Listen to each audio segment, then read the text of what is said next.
All right.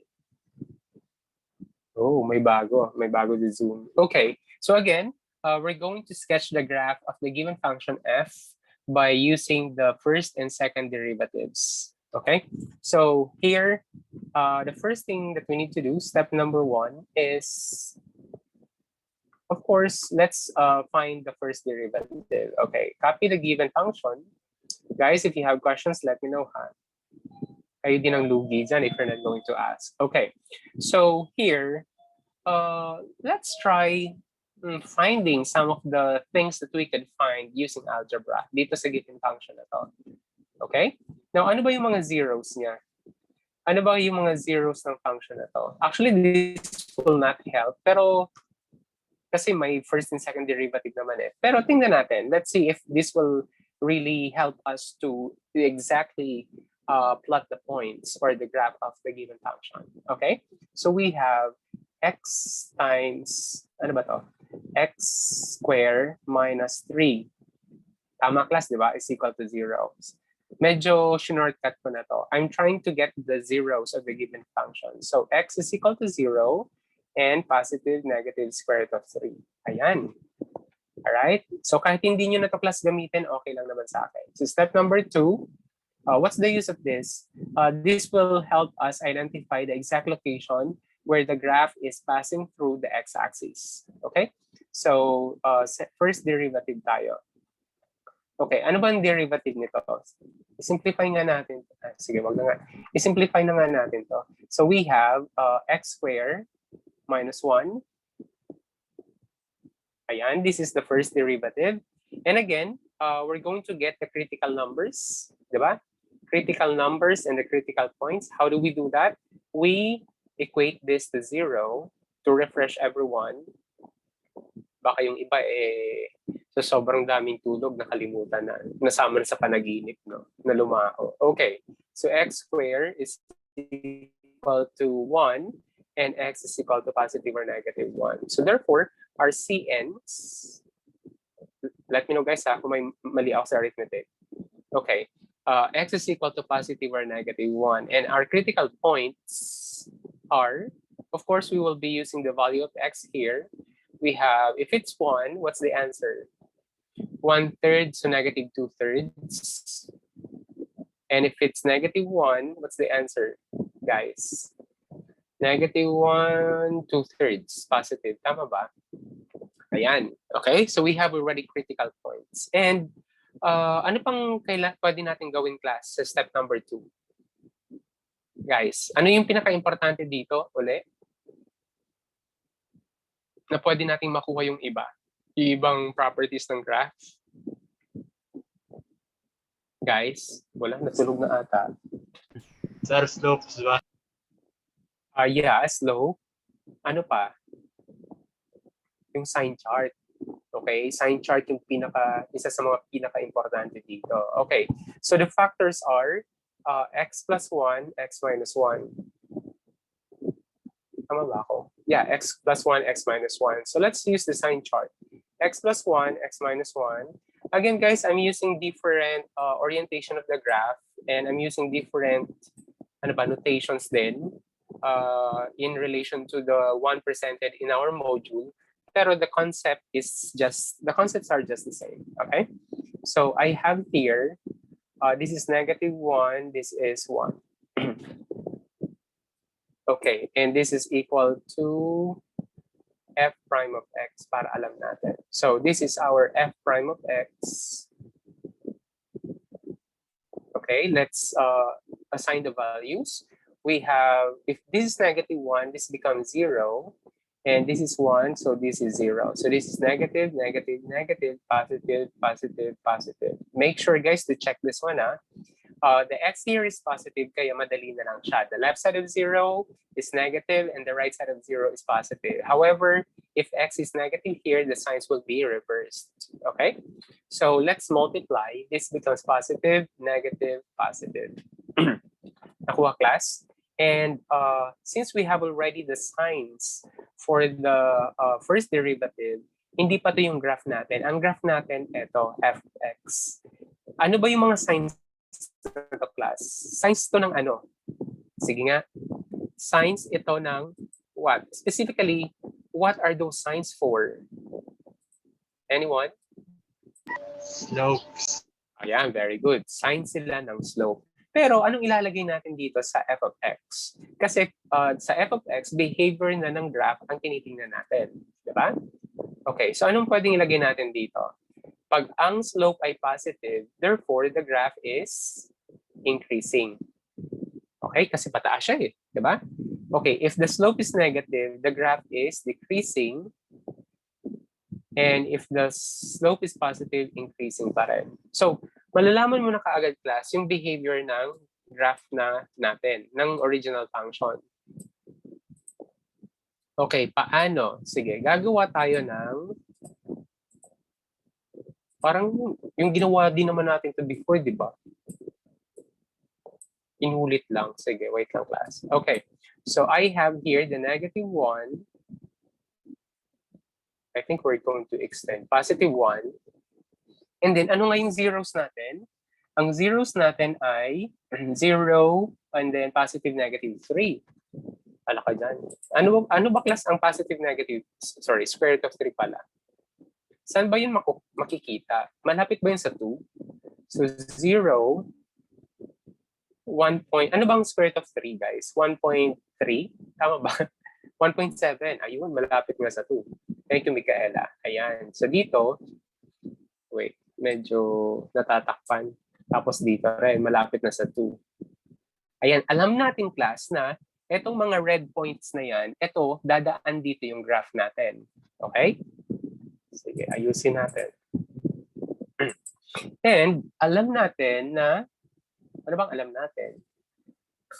Okay, alam natin na si -1 at si 1, sila yung mga, ano nga sila? Sila yung mga critical numbers natin. And what does the critical number tell us about? It tells us that this is the point of what? Anong ang tawag sa kanila, class? Ano yun, Yanko? Extrema. Relative extrema. Okay, that's right. Yeah, tama yun. Ano pa? Sila yung point of what? Or it is a blank point of the graph. Sila yung mga turning points ng graph. Okay? Or vertices ng graph. Pero hindi lahat kasi may time na naiiba siya. Pero usually, sila yung mga turning points ng graph. So eto. So therefore, let's try making some, okay, what's this? A broken line to tell us that the interval. Okay? So interval natin dito ay -∞ to -1. Ito class may nakita ako, nagkamali pa sa interval. So -1, 1. Kindly check your FA4. 4 ba yun or 5? Tapos ito naman ay 1 to positive infinity. Ayan. So, ito yon. So ito yung -1 to 1. Sorry. Parenthesis yan. Tapos ito naman ay -∞ to -1. Ito naman, 1 to positive infinity. Okay, here we go. So, ayan. So, alam natin class, positive to, change ko yung color. Ano bang color? Ayan, magenta na ulit.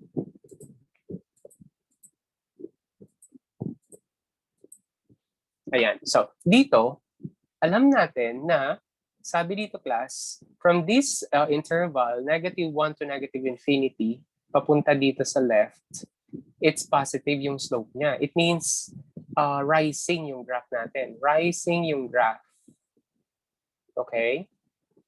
Rising yung graph. Ayan. And then, malamang pupunta siya dito. Alright? Now, the question is, ano nga bang point meron tayo pag ang x ay -1 class? Help me. Ay, -1. Ito na pala. May yung critical point natin. -2/3. Positive 2/3. So, eto, nandito siya. Ito naman ay nandito siya. Estimation lang to class Ayan, di ba? So, dadaan siya dito. Tapos, within the interval -1 to 1, bababa yung graph natin. Pababa daw Okay? And then, bababa to. And of course, it will pass through the origin kasi nga, si 0, 0 ay 0 ng function. Okay? And pagdating dito, dadaan siya uli kay kay 1, ano nga ba to? 1 to 1 negative 2/3. And then, positive 1 to positive infinity is increasing na naman, di ba? So, nag-i-increase siya. So, again, ito ay class increasing, decreasing, decreasing pa rin to, at ito ay increasing. So, mangyayari ay, aakyat siya, syempre, dadaanin niya yung zeros. Ayan. So, ito na yung graph natin. Okay? Nakuha, class. So, nakuha na natin yung critical numbers, critical points, and the increasing and decreasing intervals of the graph, and of course, the slopes. Ano pa bang kulang natin? May kulang pa ba? Class? Hey, wala, tulog na Wala ulit. naman, sir. Uy, meron pa ha. Yan, inflection point or concavity. Okay, yung kulang pa tayo ng second derivative. Step number 3. Dami Sir, naman ng akala steps, sir. ko graph lang. Oo, i-graph natin. Pag sinabing graph, kasama dun yung inflection point. Okay? Ganun yun, Yanko ha. Okay, so step number 3, double prime. Okay. Ano nga ba yung f prime of x natin? X square minus 1 ba to? Yeah, x square minus 1. So, pag, ayan, double prime of x is equal to 2x. Ayun. Okay. So, ito na yung double prime natin, 2x. Now, what do we need to do here? We're going to find the value of x, di ba? We're going to make it 0 para makuha natin yung point of inflection. Okay? Kung meron man siya. So, this becomes x is equal to 0. Okay?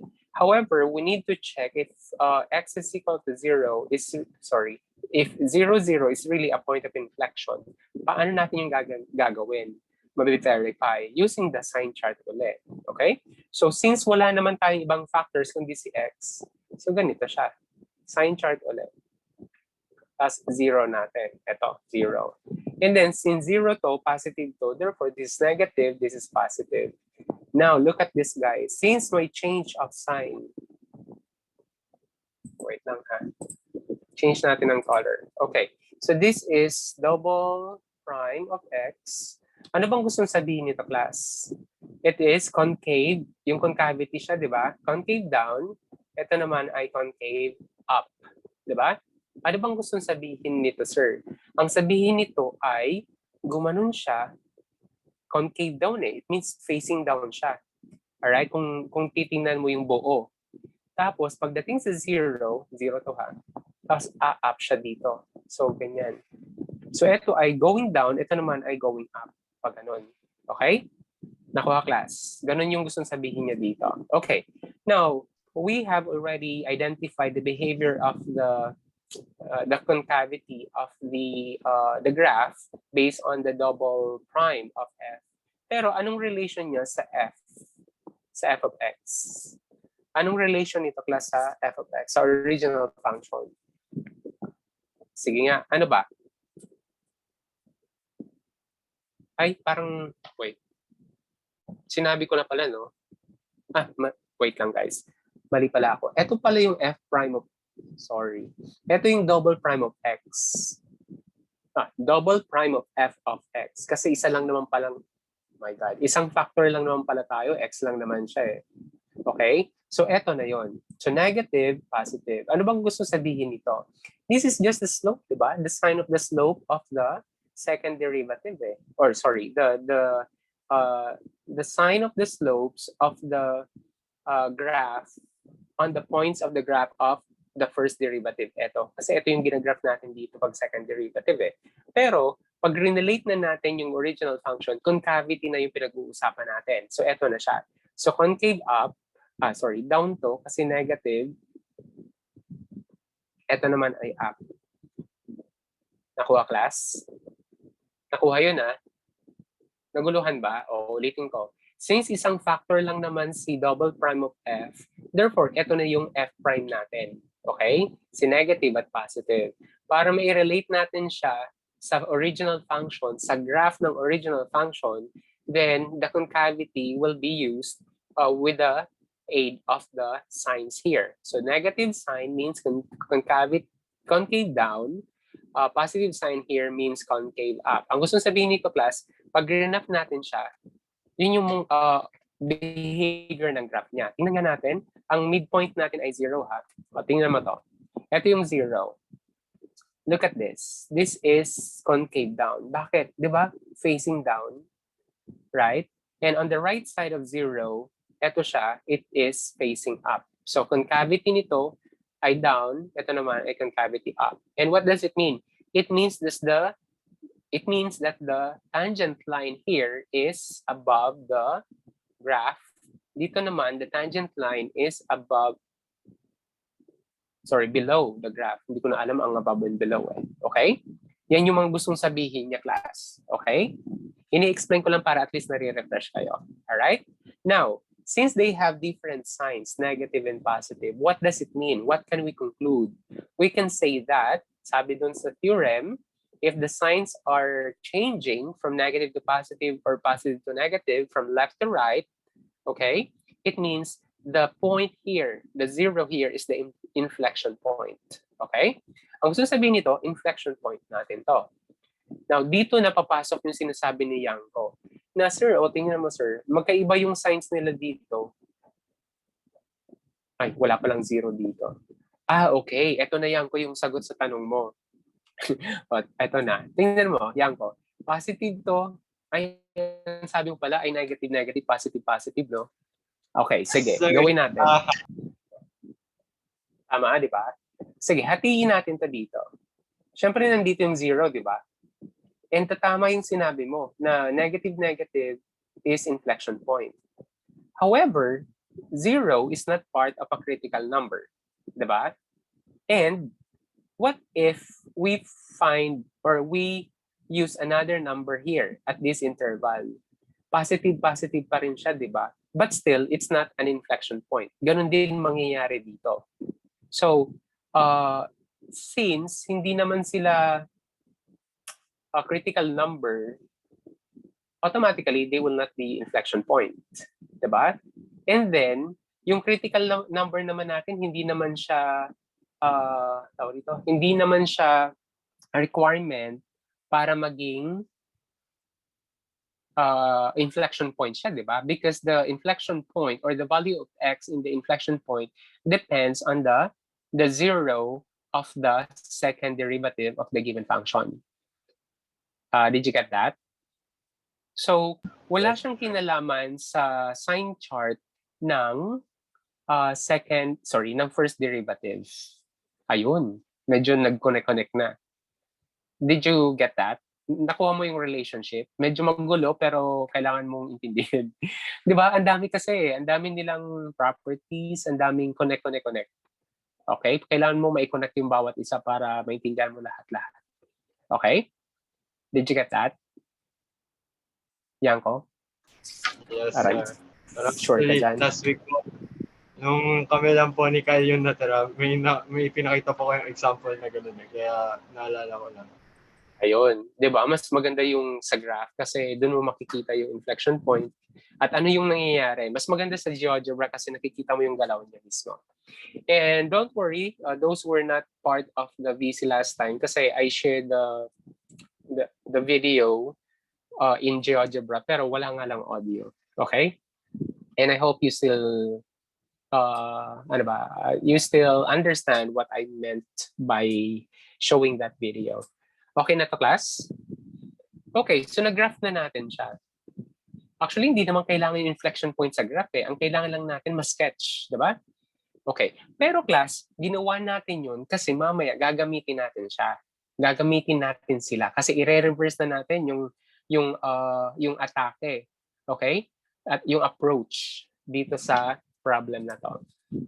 Okay, question so far. May nakalimutan ba ako? Wala naman. Question guys so far? Wala? Okay, pag na-end to, please return. Return, no? Less than a minute. Ayan, may-end na ata to. Okay. Pero 14 na eh. Hindi pa rin nag-end.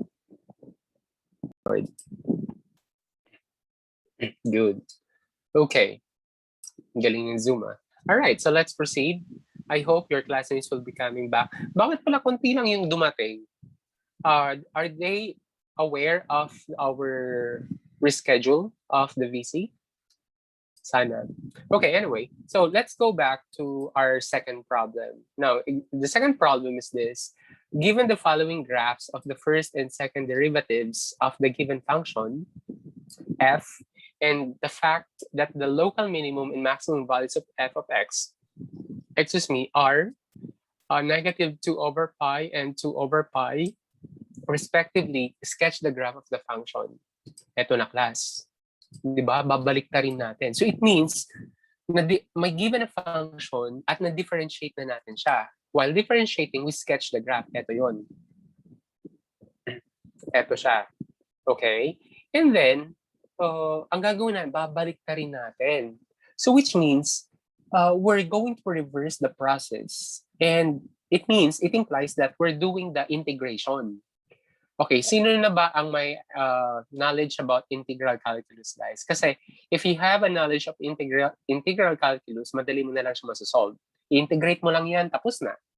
Pero, dapat alam pa rin kung ano yung magiging function, okay, function ng graph ng f prime of x or the first derivative. Okay? Now, so gagamitin natin to ng Math 4 sa grade 10 math natin, yung sa trigonometry. I hope you still remember the lessons in trigonometry, although we were not able to discuss them thoroughly. Okay? So, actually, class, pwede mo itong masolve kahit hindi mo siya gamitan ng integral calculus or ng calculus per se. Gamitan mo lang siya ng algebra, ng trigonometry and algebra. Madali na lang. Okay? Actually, nakuhanan ko siya eh. Ginamitan ko lang ng trigo and algebra. Pero since calculus tayo ngayon, then let's proceed. Okay? Let's proceed dealing with calculus. Okay, so using, okay, syempre. Now, let's write the given first. Isa-isahin natin, class, pero if, hindi ko lang kasi class alam kung naintindihan nyo, that's why I need to discuss it, or I want to discuss it thoroughly. But if you really understood this, we can proceed to the next, which is not more, important as well, okay? So our relative, bakit white? Okay, our relative minimum or maximum na tayo, max ay, ano bang max? 2 over pi. And our relative minimum ay negative 2 over pi. Ayan.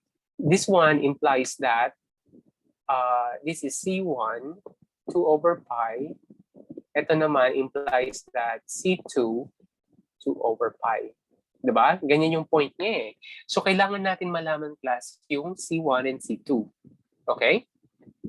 Nakuha yung class yung C1 and C2. Ano nga ba yung C1 and C2? These are critical numbers, C1 and C2. Paano nga natin makukuha yung critical numbers? Critical numbers are just the zeros of the first derivative of the given function. So once we have the first derivative of f equals 0, then the values of x here are called the C1 and the C2. Diba? Did you get that, guys?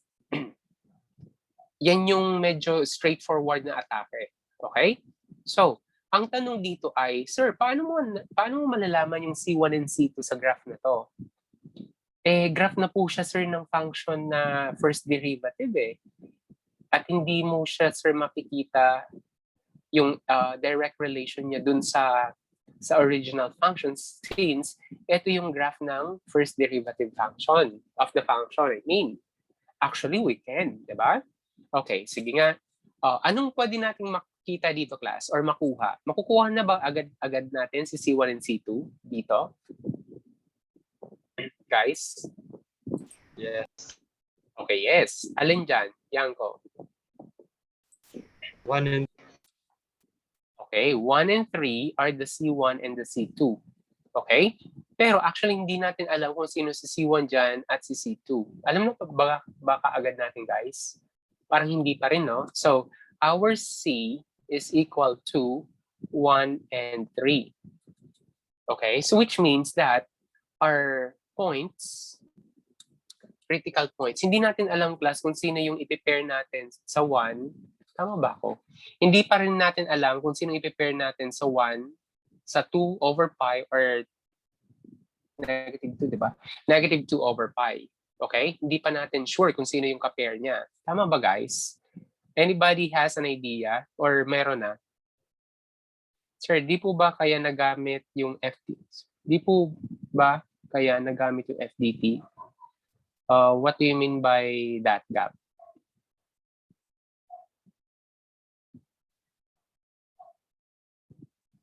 Ayan. Okay. Yun yung inihintay ko. Isang chart ka agad natin. Okay? Yes. Actually, kaya na natin ma-determine, pero may gagamitin tayo. Hindi pa natin makukuha dito. Kailangan natin makita sa sign chart. Diba? Pero yung medyo advanced na pagdating sa chart, sa graphing, pwede na rin. Okay?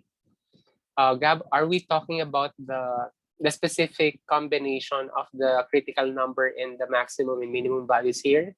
Tama ba? Okay. Yeah. Okay. With the use of the sign chart. So ang gagawin natin class, ganito. Gagawin na tayo ng, ay bakit red? Yan. Sign chart ka agad. Diba? Sabi ko sa inyo, napaka useful ni sign chart. Okay. Sign chart ka agad. Ilan ba yung, aray ko. Ba't ko? Wait lang. Okay. So ilan bang zeros meron tayo? Meron tayong 2 zeros. At ano bang gustong sabihin yan? It means may 2 tayong values ng critical numbers. So this is 1 and this is 3. Tama, di ba? At eto, hindi natin alam kung anong factors nito. May factor dito, may factor dyan. Okay? Nakuha class? So this is our first derivative. Ayan. Hindi natin alam kasi baka sabihin nyo, sir, x minus 1 to. Ito naman x minus 3. Hindi natin alam. Baka hindi naman siya polynomial function. Baka trigonometric siya or exponential. So, hindi natin pwedeng sabihin na ganito. Okay? Kumbaga ngayon, question mark lang siya. It doesn't really matter. Okay? Hindi natin to malalaman kasi hindi natin to alam. Pero malalaman kaagad natin yung values nito. I mean, yung signs nito. Alright? So, ang gagawin natin ngayon, ito. Ay, sorry. Ayan. Okay. So, since 0 siya, ito, tapos ito, i-divide natin. Again, guys, ano ba yun? Sige, tanong. Ano ba yung graph natin dito, class? Values ng ano? Yung mga points dito. Sige nga.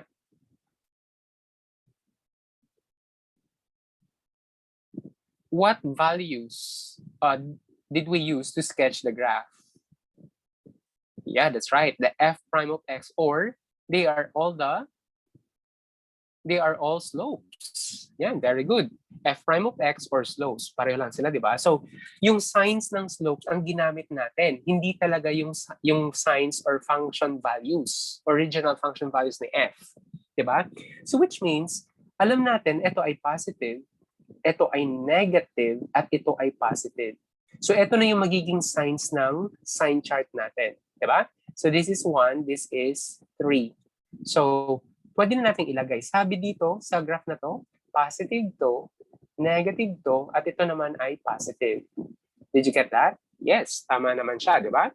Okay. So, paano natin siya i-relate kay mother function, f of x?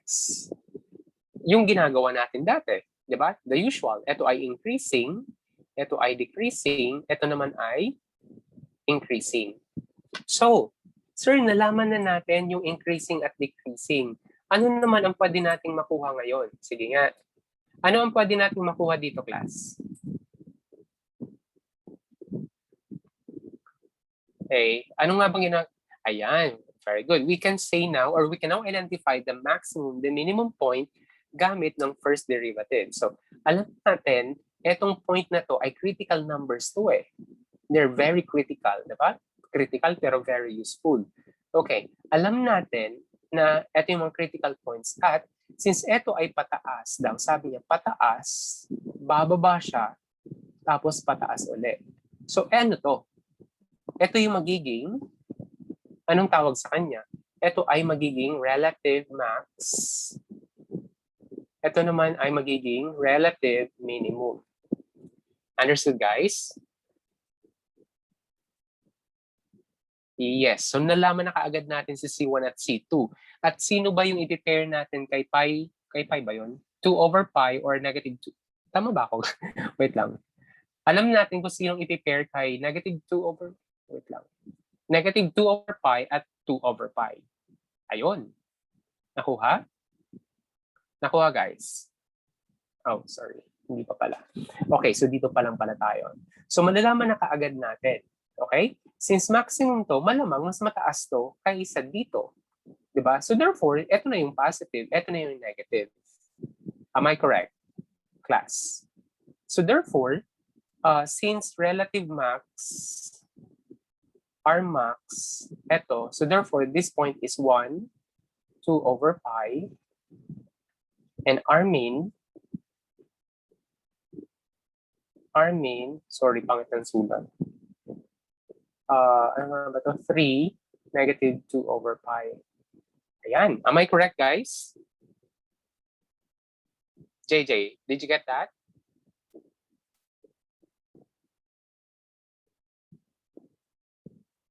Sure ka, JJ. Umayos ka. Okay, so alam na natin yung R max and minimum. So pwede na natin siyang i-plot yung points, di ba? Kasi may points na tayo eh. Di ba? Okay, at alam na rin natin, wait, parang hindi ko ata nasagot yung tanong ko kanina. Anong point yung mga critical numbers niyan? Sila yung mga turning points. Di ba? Ay, sinagot ko na pala. Parang vertices din or turning points ang tawag sa kanila. Okay? So, pag in-sketch natin class, roughly, pag nag-draft tayo ng sketch ng graph niya, ang graph niya ay magiging ganito. Ano ba to? 1 and 3. Ito yung 1, ito yung 3. So, ang mangyayari ay, si 1 ay 2 pi, so nandito. Si 3 ay negative 2 pi nandito. Tapos positive, negative. So pag ginawa natin to, ayan, ginawa natin to, ito positive, ito negative, ito positive. So mangyayari ay, tataas siya, ganun, tapos bababa siya, ganun, at tataas ulit. Diba? Did you get it, guys? So dapat na-relate nyo na yan para at least alam nyo na. Okay? So, alam na natin kaagad yung behavior ng graph. Ang kulang na lang ay yung concavity para ma-confirm talaga yung concavity niya and at the same time yung point of inflection. Okay? So, that's the help of the second derivative. Okay? And tingnan natin kung tatama talaga siya. Ayan. Ito. Okay, good. So, this is now the second ano ba to? The graph of the second derivative function. Again, the graph of the second derivative function. Kumbaga, class, green up mo yung second derivative function eh. Kaya ang gagawin natin ngayon ay i-decode natin siya. Okay? So, let me choose another color. So, ano pwede nating makuha dito? Sabi natin, pag kinuha natin yung f double prime of x equals 0, makukuha natin yung inflection point, possible inflection point. Ang tanong ay, sino ba, sir, dyan yung mga inflection points? Diba? So, eto yun, eto, at eto. Again, possible lang siya. Diba? Am I correct, guys? So, x is equal to 0, 2, and 4. Okay? Sila yung mga inflection points, possible inflection points natin, kumbaga. Ano ba bang pwede natin makuha dito? Okay, so pag sinine chart natin sila, sign chart ulit, sign chart. Kaso hindi natin alam yung factors nila, guys, di ba? So hindi natin ilalagay yung mga factors dito. So ba't naglagay ka pa ng ganyan? Hindi, para lang makita nyo na useless maglagay ng ganito. Para sa exam, direct, straightforward na lang. Okay, so ang critical points natin pagdating sa second derivative test ay 0, 2, and 4. Okay? O ano nangyari dito, class? It's negative, di ba? Negative, positive, eto wala, hindi natin alam. Eto naman ay hindi natin alam. So, 0 to 2, 2 to 4 intervals, ang meron lang tayong idea. So, sabi dito, pag kinuha natin yung double derivative niya ng f, makukuha kaagad natin yung signs, okay? Na mga values ng double derivative. And this is negative, and this is positive. Ito hindi natin alam, hindi natin alam. So wag na natin pakialaman yung mga question mark. And what does it mean with, or what does it relate to the original function? This is concave down. Ito naman ay concave up. Do you agree, guys? Okay. Ba't parang baliktad? Or Parang baliktad. Concavity tayo, never mind, sir. Tama naman, di ba? Yan ko, naguluhan. Okay lang. It's normal for you to be confused kasi nga ang dami-daming kailangan tandaan dito sa first and second derivative. Kahit naman ako gulong-gulo dito before. Okay, pero as I practice and as I teach, yun, ma-master ko na lang. Bigla. Bigla talaga, no? Okay, so concavity, ang gusto sabihin niya, yung position ng graph in relation to the tangent line niya. Okay? So dito, and then plus look at this, there is a change of sign. A sudden change of sign. Joke lang. Sudden change parang, anong tawag dun? Rate of change, no? Yeah, it's rate of change pa rin naman eh. Okay. There is a sudden change of sign from negative to positive. So therefore, what can we say about 2? Guys, anong pwede natin sabihin kay 2? Ano pwede natin sabihin kay 2? Kahit ano, sir, pwede natin sabihin. Yeah, special ka, number 2. Parang mali yung tanong ko. No? Okay. Very good pala si JJ. Okay, yeah, that's right. Kyle and Gab, correct? Inflection point siya. Sir, pwede ba natin sabihin na si 4 and 0 ay inflection point? Kasi sir, tingnan mo, oh. Kasi alam natin, sir, na gaganito yan. Ito naman, gaganito yan. Mag-change siya. Paano mo nalaman? Wala tayong data. Pero class, tama yung idea nyo. Gaganyan nga yan. Kasi it's, ano ba to? Sine to eh. Sine function to. Sine trigonometric function na negative lang siya. Okay? So, inflection point na agad si 2. Pero si 0 and 4, hindi natin alam. Okay? So, tingnan nga natin class yung graph natin. Ay, eto na, yung graph natin. This is 1. Ano nga ba to? Yeah, this is 1. This is 2. So, sorry, 3 pala to. Tapos nandito si 2. Diba? Nandito si 2. Ito. Adjust ko na lang. Ayan. O inflection point nga to. So tingnan nga natin. Class. Sabi dito, ay, hindi pala dyan. Sa kabila. 0 to 2, concave down. Okay? 0 to 2, concave down. 0 to 2. So wala to class ha. Wala ito. Kasi hindi natin to alam. Dito lang tayo mag-start. 0 to 2, concave down. Concave down ba siya? Yes. Bakit concave down? Because the tangent line is above the given graph. And sabi naman dito, ito, concave up yung 2 to 4. 2 to 4. Nandito yung 4 natin. May 4 pa pala dito. Okay. So 2 to 4 concave up. Yes. Kasi ang tangent line natin ay nasa baba ng graph. Okay? So kung sino yung nasa taas, ang reference natin class ay yung function, graph ng function. Pag ang graph ng function ay nasa taas ng tangent, concave up. Pag nasa baba siya ng tangent line, concave down siya. Okay? So, tumama lahat ng analysis natin dun sa graph with the use of the first and second derivative tests. Diba? So, therefore, tama na itong graph natin. So, ang gagawin na lang natin, aayusin na lang natin siya. Okay? And we know that this is the inflection point. So, sir, ano bang use ng inflection point, sir, dito? Hindi ko rin alam. Pero may gamit siya, class. Okay? Pag dumating tayo sa saan ba yun? Sa optimization or sa application. Alright? Pero, at this moment, sa graphing, ang gamit niya ay, it is a point where the graph changes its direction. Okay? Nakuha, class? Paano mo, sir, nasabi na change its direction? Because its tangent line shifts or shifted from above to below or below to above. Depende. Okay? Kasi concavity nga siya. Diba? So therefore, we can now sketch the graph with the aid of these first and second derivatives. Ayan, this is 1. This is 3, and this is 4, this is 2, and this is 0, of course. So, ang 0 natin ay eto. Ano pa bang zeros natin? Wala. So, ito ay, ayan. Tapos ito. Ayan. So, sketch na natin. Green tayo. So, ang mangyayari ay, pag ganun siya, concave down, dapat down to, di ba? Pero, mag-change siya, mag-up siya, ganun. Ayan. And then, mag-up na rin siya.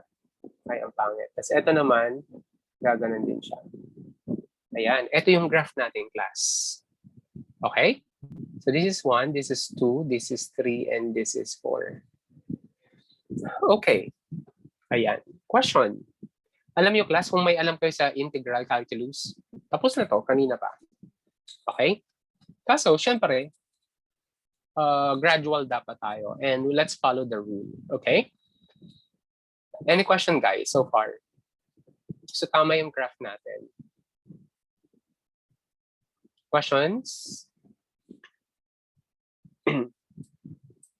Sir, di po ba kaya nang makuha ang signs ng second derivative sa graph ng first? What do you mean, Gab? Kaya nang makuha ang signs ng second derivative sa graph ng first derivative. What do you mean by signs ng second? Yung concavity ba? Is that what you're telling me?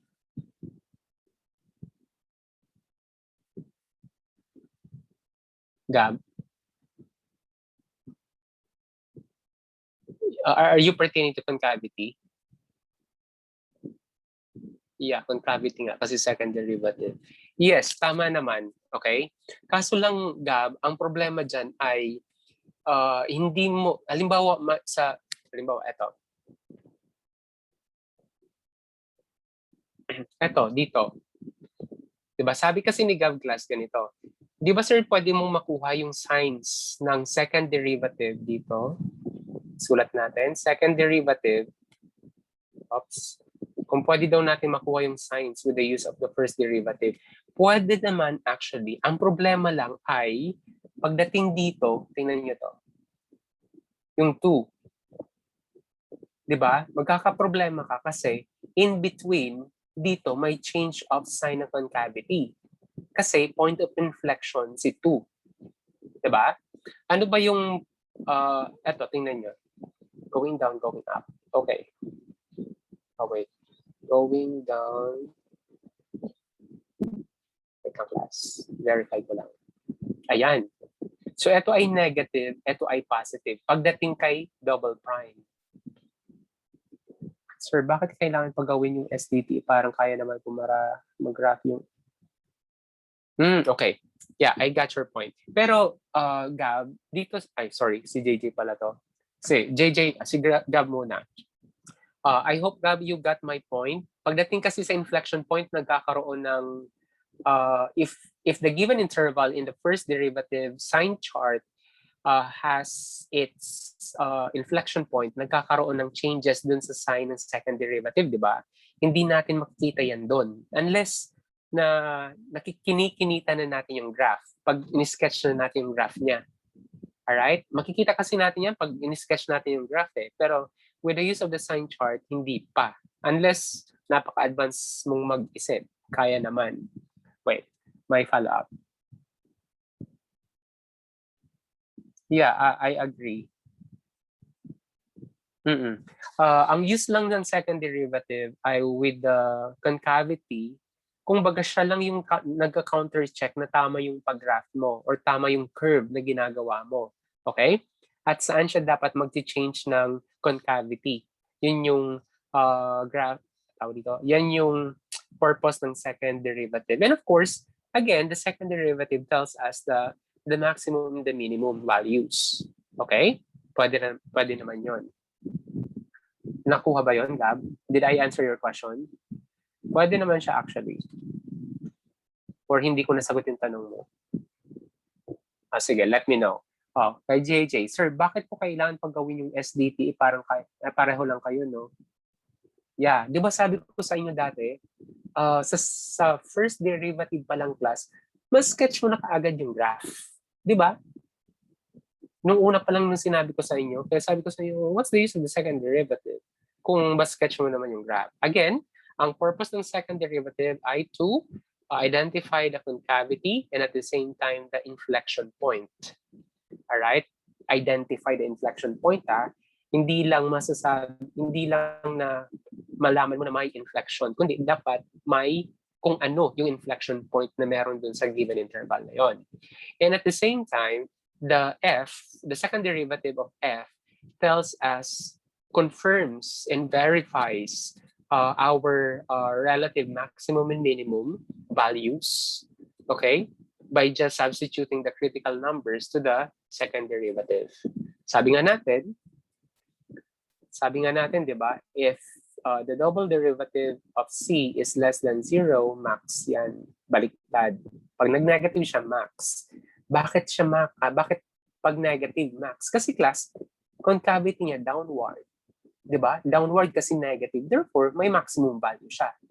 Pag ang value naman ng double derivative with the use of the critical number is greater than 0, it means the concavity is upward. Therefore, may minimum value siya. Diba? Pag positive yung value, minimum. Pag negative yung value, maximum. Baliktad, diba? Okay. Sir, did I answer your question, first question, Gab? Okay. Sir, follow up din po. Di po ba kaya na rin makuha ang inflection point sa graph ng F sa points po na horizontal lang ang tangent line? Yes. Usually, Gab, pag mga simple graphs or simple functions, specifically polynomials, madali siyang makuha. Malalaman mo kaagad yan kasi para siya yung midpoint ng interval eh. Okay? Sa midpoint niya, malalaman mo kaagad na meron dong inflection point.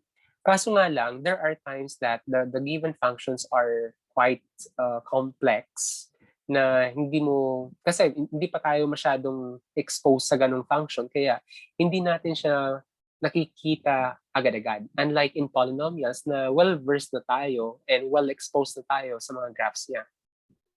Okay? Yun. Right? Yeah, I agree with you. Did I answer your question?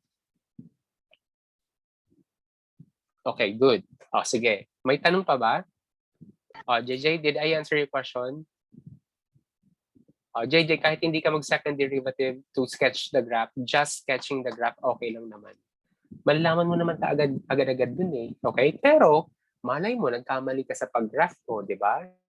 Yan. The second derivative verifies and confirms. Sabi ko nga, confirms your relative max and relative min. Okay? Now, may tanong pa ba? Kung wala nang tanong, may tanong ako. Since ang dami yung tanong, joke lang. Okay. Now, do you have a copy of of the learning guide, guys, in our lesson today? Tingnan yung class yung graph ng sa LG natin, graph ng author natin. Okay? May tanong lang ako dun eh. Actually, hindi ko mahanapan ng sagot. Okay? Tanong ko, pero hindi ko mahanapan ng sagot.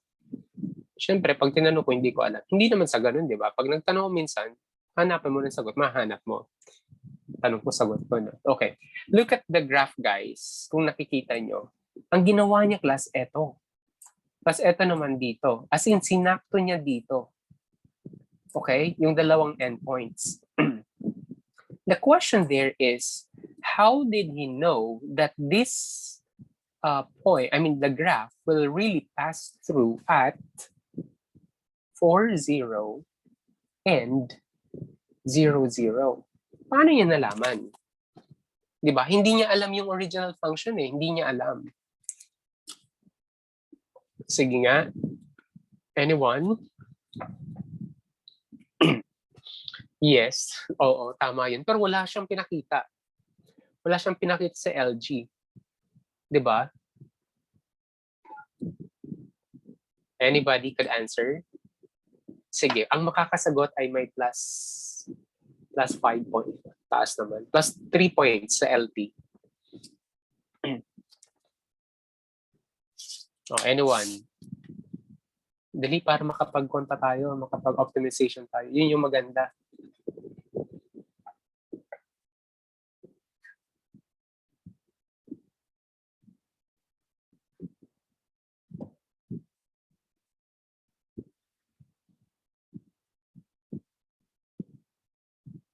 Wait lang, may replyan lang ako.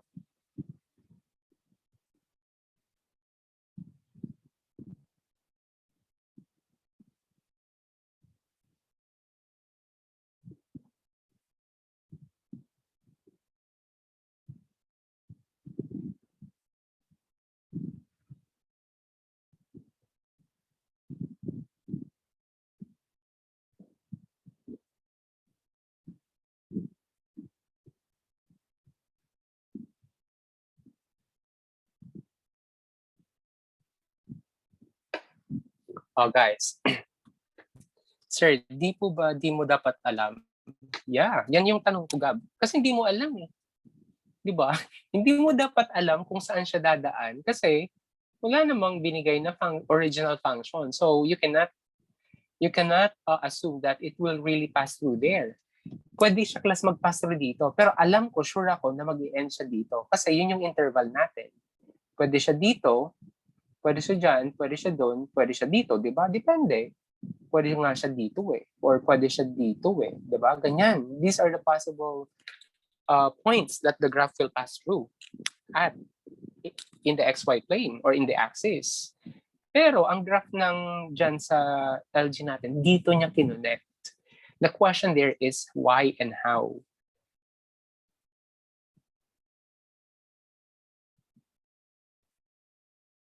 Values ng slope. The value slope will still give us, pare-pareho lang yun, Gab. Kasi di ba dapat positive siya, positive, positive, positive. Positive naman to eh.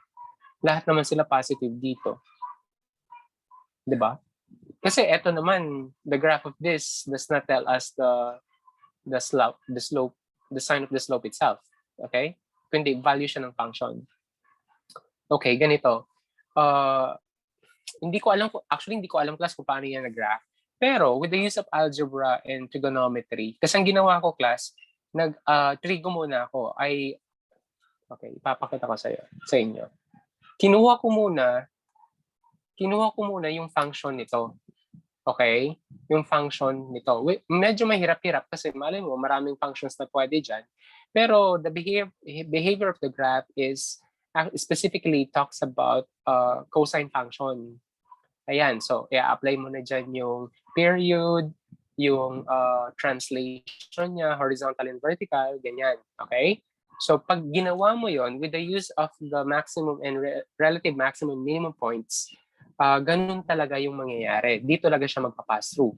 Ang tanong dun ay paano at bakit, diba? Since calculus tayo. Now, if you have an idea about the integral, diba? Halimbawa, y is equal to x square plus 2. Pag dinifferentiate mo to, magiging siyang, 2x. Diba? Ang ngayon, ibabalik mo siya sa dati. I-integrate mo siya. Sino bang may idea na integral? Pag binalik mo to class sa dati, ang mangyayari dyan ay y is equal to x square plus c. Yes, kung gusto nyo mag-reconnect. Bakit JJ? Ayan, wait, may sagot si Gab. Kasi po siguro, yeah, pwede rin yun. Or ang ginawa niya ay yung symmetry. Symmetrical siya. Di ba 0 to 1, 0 to 2, 0 to 1 lang, tapos 2 to 4. Pwede. Yun yung naisip ko eh. Pero hindi siya valid, di ba? Kasi may time na hindi siya symmetrical kasi nga may mga point of inflection sa gitna ng interval. Okay, sige, ganito na lang. So, pag in-integrate mo to, I hope makarelate kayo. May C ka dito class sa dulo. The integration constant ang tawag dito. Ito yung hindi natin alam, kaya hindi natin malalaman kung saan siya dadaan.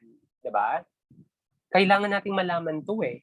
So pag may C ka dito, ang dami niyang pwedeng daanan kasi that's a family of curves. Diba? Ang dami. Pwede siya dyan. Depende. So kailangan mo munang malaman to yung value ng C para makuha mo kung saan siya eksaktong dadaan, which is dito sa 0 na to, 0, 0 or origin.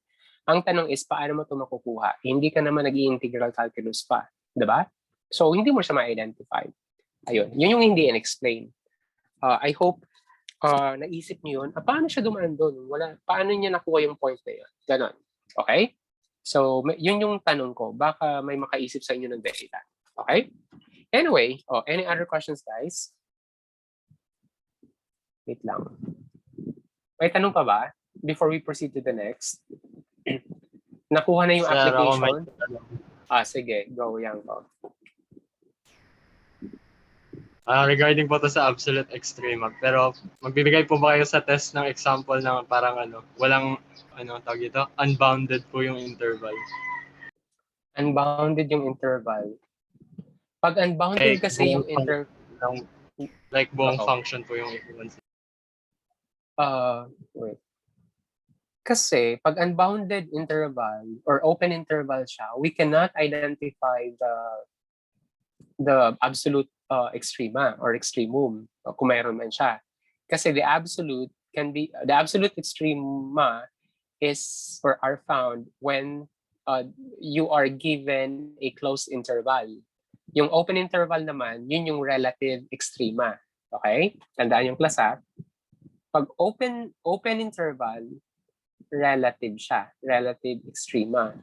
Pag closed interval, absolute extrema siya. Pero may mga functions kasi na makikita mo kaagad yung absolute extrema niya kahit hindi siya naka-close interval. Okay? Paano ba?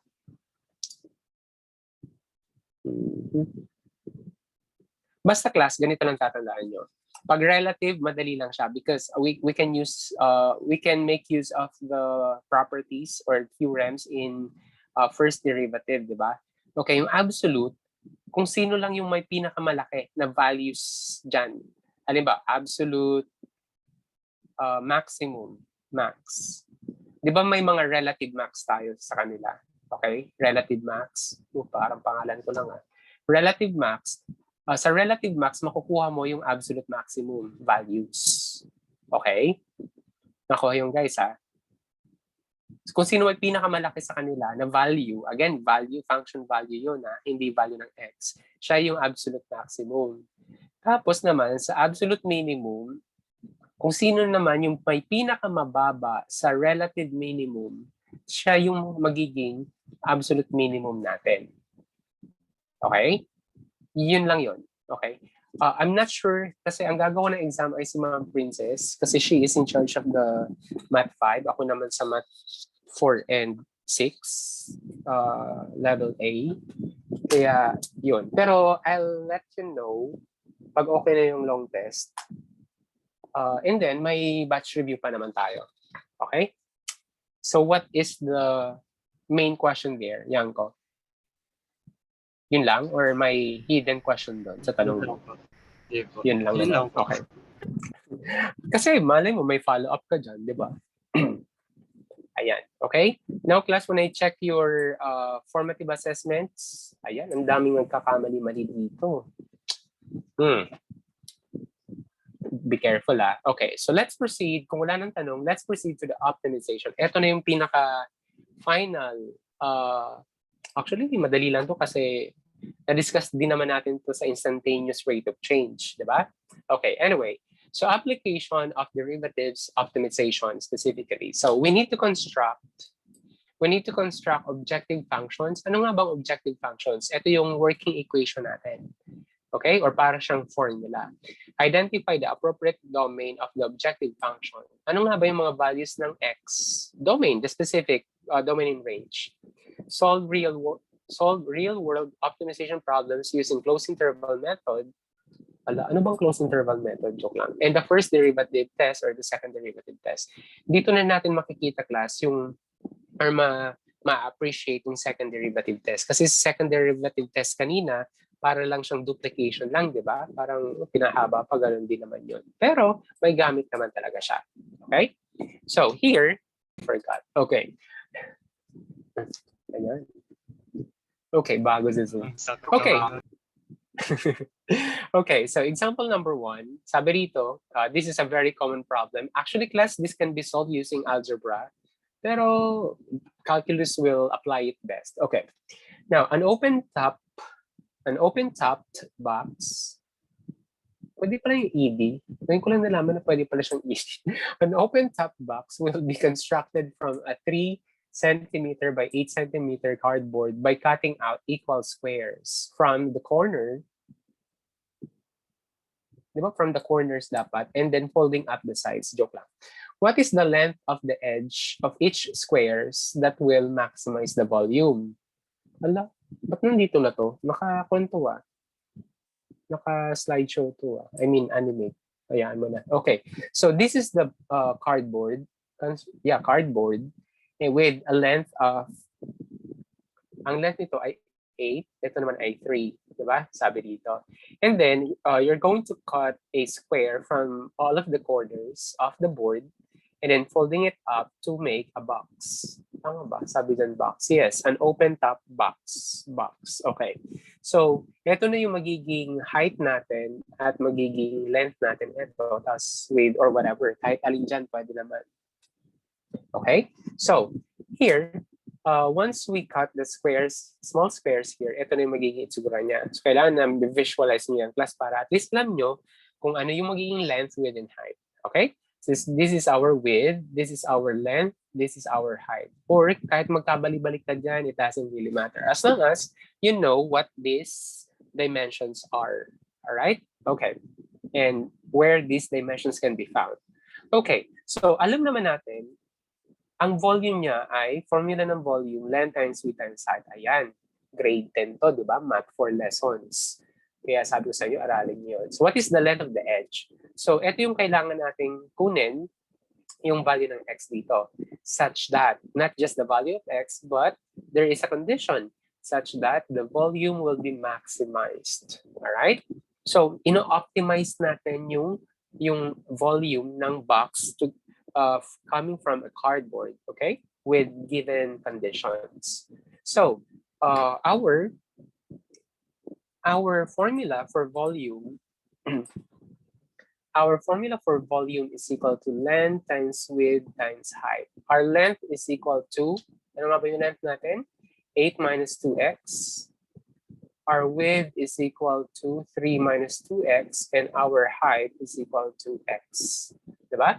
So the volume is equal to 8 minus 2x, 3 minus 2x, and x. Ito na. Okay. Now, so what are we going to do? Sabi dito, class, to maximize.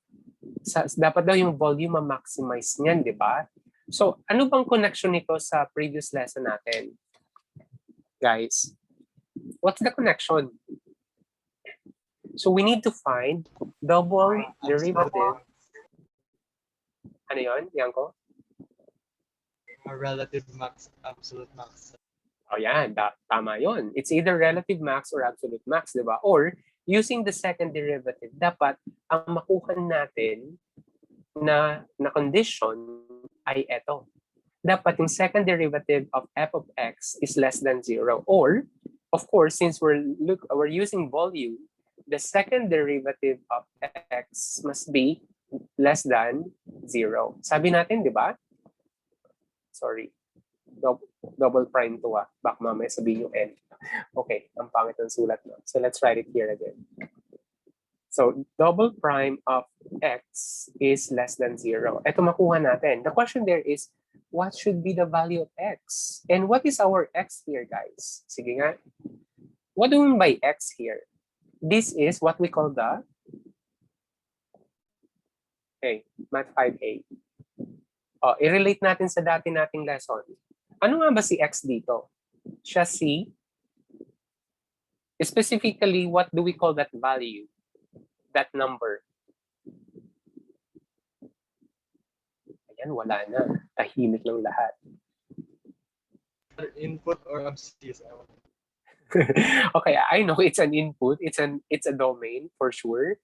But specifically, what value are we going to use such that we could find the maximum?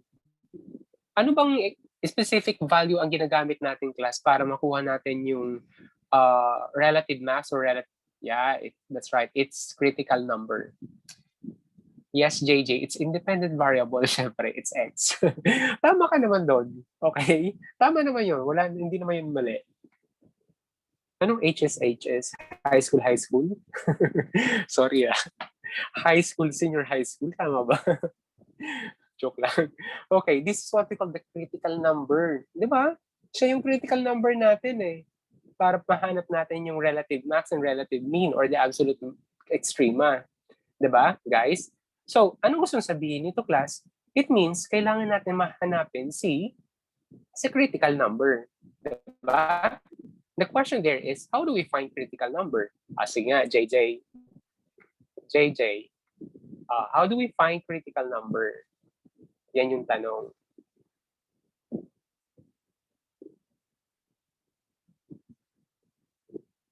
Uy, JJ, tinatanong kita. How do we find critical number? Anong V? Equate V to what? Uy, hindi ah. Umayos ka dyan. Kulang ka. Ayan, tumama na at last. Take the first derivative and equate it to 0 and find the value of x. Ganon, di ba? Okay, tama na yan. Accepted. Now, the question in class is, sir, product po siyang tatlong factors. Ano pong gagawin namin, sir, para ma-differentiate namin to? Bahala kayo kung paano yung gagawin. Di ba, discuss naman natin yung product rule, quotient rule, chain rule, or whatever rule that we discussed before. If I were you guys, i-expand ko na lang to. Madali lang naman i-expand eh, di ba? Expand ko na lang to. X times, ano ba? 24 minus, ano ba to? 6 plus 16, 22, x plus, bakit 2x to? Ala ka dyan, bakit 2x guys? Wala nakapansin. Ay, tama 2x. Tama naman. 4x squared. Ayan. Okay, so pwede na. Or, if you want, you can do it this way para mas madali na lang mag-differentiate. Akala ko mali na naman ako. So, 4x cubed. Ayan. Eto na. O, yan. Madali na lang siyang i-differentiate. Diba? Nakuha, guys? Kasi kung minsan kayo din naman yung gumagawa ng sarili nyong multo eh. What I mean is, try to simplify it first before doing before differentiating. Okay? Ayan. So, ang gagawin mo, sir, ano namang kinalaman ng lesson natin kanina? Pwede mo to class i-graph, i-sketch yung graph nito, malalaman mo kaagad kung nasaan yung mga relative minima at maxima nito, di ba? Ayun, di ba? O, tapos na. Pero sabi natin, I'm not going to do that. What if, sir, the function is very hard or very complicated? What are we going to do? Are we still going to graph them? It's your decision. Malaki ka na, di ba? So ang gagawin natin, let's take the first derivative. So this becomes 24 minus 44x plus 12x squared. Okay, sabi ni JJ, since masunurin ako, we let v prime of x equals 0 to find CNs. Ayan. So this becomes 12x squared. Iniisa-isa ko ha. Napaka-detailed na to. Plus 24 is equal to 0. Ayan. And then, kung gusto mo class, i-simplify mo pa para maganda, di ba? 3x squared, 11x plus, ano ba to? 4, this 6. Ayan. Ano bang factors nito, class? I-factor nga natin, 3x. Help me. Parang ako lang ata yung solve dito. Or help. Alam ko na, 3 to. Ha? Ano yan ko? Ayun, tama na to. Ayan, tama na siya. Therefore, our x values are 3 and 2/3. Ayan, so critical numbers. X is equal to 3 and 2/3. And critical points natin. Ayan, madali na lang. 3, 2/3. Ayan. Ano bang hinahanap? Hindi pala alam ko anong hinahanap. No? What is the length of the edge of the squares? Oh, I see. Sir, hindi na natin kailangan to. Ang kailangan lang natin, sir, eto. Tapos eto. Diba? Ayan. Tapos na ba tayo, class? Eh, tapos na ba yung solution natin? Hindi pa. O, anong kulang, JJ?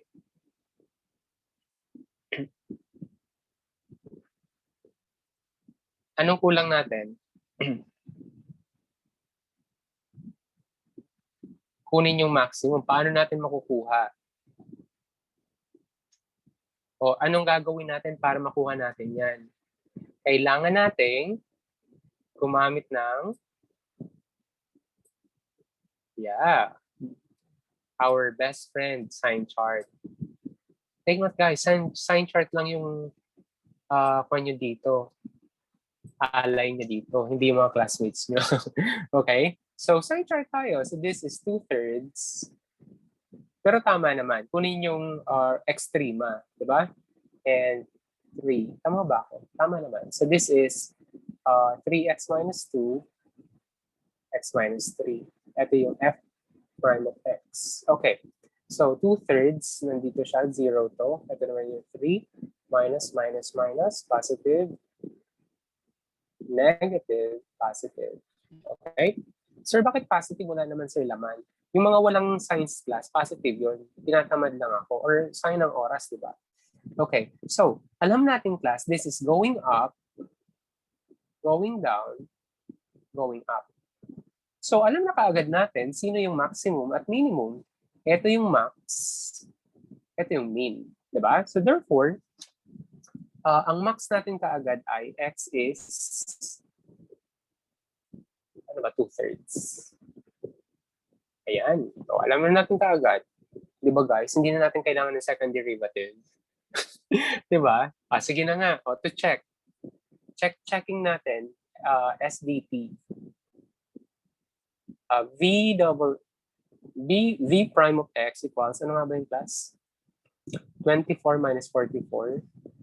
24 minus 44. Double check natin kung tama nga. 12x squared. Diba ang ganda ng calculus? Okay. Ayan. Gamit na gamit to class sa bio, chem, physics, stats, and economics. Actually, hindi ko alam class, share ko lang. Hindi ko alam kung nakita niyo yung post ko dati, yung My Day ko pala. We predicted the number of infected of COVID-19 on a certain day, day yung hinahanap namin, napaka-specific yon. Kailan ba yun? Basta ang difference lang class ng projection ng bata ng grade 12, si Jam actually nakakuha. Ang prediction ni Jam at yung reported cases, infected cases ng DOH ay ang difference lang ay less than 200. I think 150, ganun. 150 people lang ang difference. Malay mo, may mga hindi pa nagre-report, di ba? Mga ganyan. Or nasobrahan ng report, ganun. So, napakalaki ng tulong ng calculus class sa reality, sa real world problems. Kasi it helps us a lot.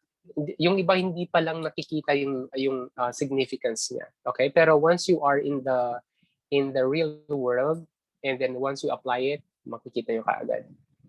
Hindi siya MIP yan ko. Kwan lang siya. Wala lang. Parang challenge ko lang sa kanila since nasa integral kami. Logistics growth function kami with the use of differential equation. Differential equation yun na. Ang ganda ng pakakagawa ni Jam. Nakuha niya ng less than 200 people difference. Ang galing. Kaya yun, nakakuha siya ng plus 5 points. What do you mean, Gab, na may differential equation ng DUST? Yes, just for fun lang yun, yang ko. Plus points yun, 5 points yun sa kuna, LT. Yeah, actually, yung COVID modeling, ginagamit niyo ng calculus, differential equation yung tawag. Pag sinabing differential equation, it is a combination of differential and integral. Pero integral lang naman yun eh. Okay? Kasi class, yung topic natin sa Math 4, Math 5, introduction lang to class ng integral. Di ba?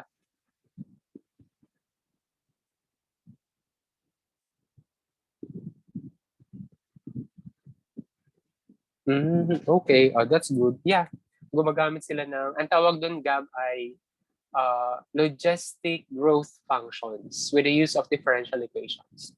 Okay, malapit na kayo doon. So let's do the second derivative. So this becomes 0 minus 44 plus 24x. Okay? So may dalawa tayong contestants na critical numbers. So this is 2/3. Ito naman ay 3. Sige, what's the value?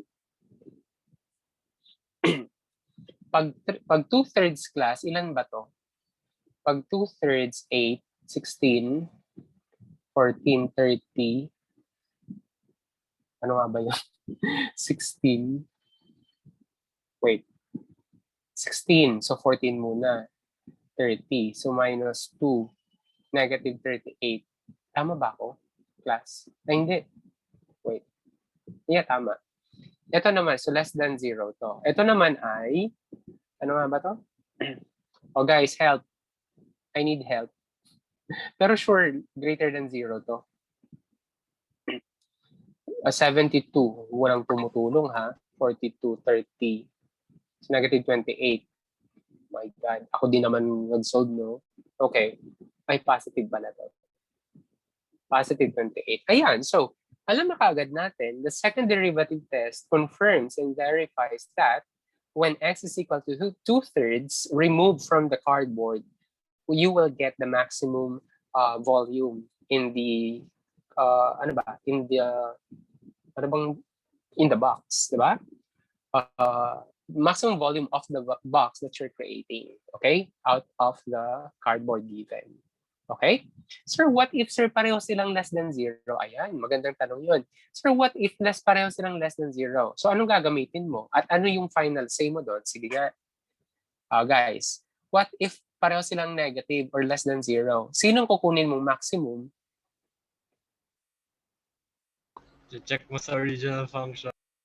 Okay, very good. I-check mo sa original function at kung sino yung pinakamataas doon, siya yung maximum, di ba? Literal, max. Okay, good. Yan, ready na. So, alam na kaagad natin. Therefore, the length, ano bang tinatanong dito? The length of the edge of the square is x is equal to 2/3. Di ba? Yan. Okay. So, baka yung iba ang tatanungin niya, syempre sir, kung medyo mahaba or konti lang tatanggalin natin, mas marami pa yung surface area. May point yun. Pero hindi siya tama. Okay? Kasi depende pa rin sa volume niya eh. Di ba? Kasi if you're just looking for the area being thrown away from the given box, then you're just looking or considering the surface area of the box, not the volume. Take note, surface area is not, surface area is actually related to the volume, but it will not let you decide if ever you're going to get a maximum or minimum. Depende pa rin siya sa dimensions. Diba? Kasi the formula for the volume is length times width times height. So the 3 dimensions matter. Diba? Okay. Did you understand that, guys? O di ba madali lang naman? Question JJ. Kahit nga nakapikit kayo, kaya nyo na yun i-solve eh. Okay. Next. I think sa chemistry, wala. Gusto ko ikaw yung last na pangalan sa chat box eh. Kaya ikaw nakita ako. Okay. Guys, sa chemistry, ang daming calculus din. Okay? Magagamit niyo yung calculus sa chem. Pinagawa ko nga ng essay yung mga grade 12 graduating batch sa section ko, sa Math A. Ayun, sabi niya, they can use them in physics, chem, and bio. Yung iba nga nagulat kasi sa bio daw, may math pa rin eh. Malamang, math is everywhere. Okay. Anyway, a can manufacturer is commissioned to construct cylindrical containers. So cylinder, guys, grade 10 lang to ah. Parang naalala ko ang daming bumabagsak dito ng grade 10. that can hold a volume of 200 pi watt. Ang dami, ang laki. 200 pi cubic centimeters. The manufacturer estimated the material for the top and bottom of the container will cost top or bottom that is 12.12 per centimeter square. Siyempre, lalagyan mo yung given. And the side, the surface area, excluding or the lateral surface area is equal to the amount 0.15 per square centimeters.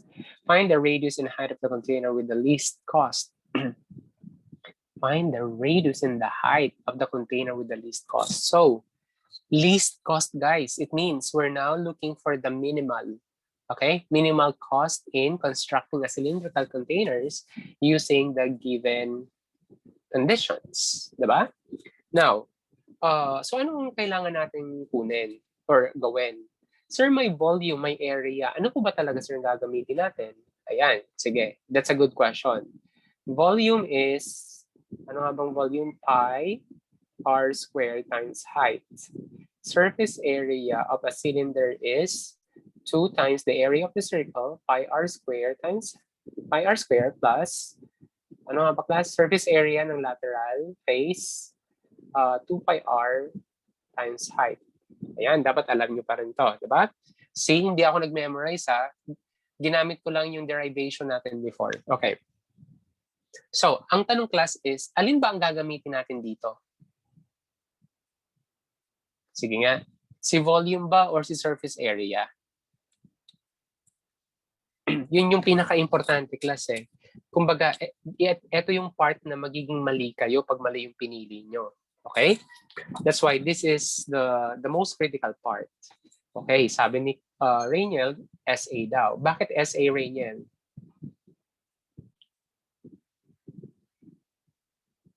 Kasi yung material po, hindi naman, hollow naman yung container, kaya siya container. Kaya yung outer lang yung material. Okay, pwede naman ganun, di ba? Pwede naman ganun. Ano pa? Sige na, ako na nga lang. Okay, tingnan nyo, Pas. We're trying to minimize the cost. And then, saan ba nakadepende si cost? Sa square centimeters. Ano ba si square centimeters? Area siya, di ba? So we're talking about the area.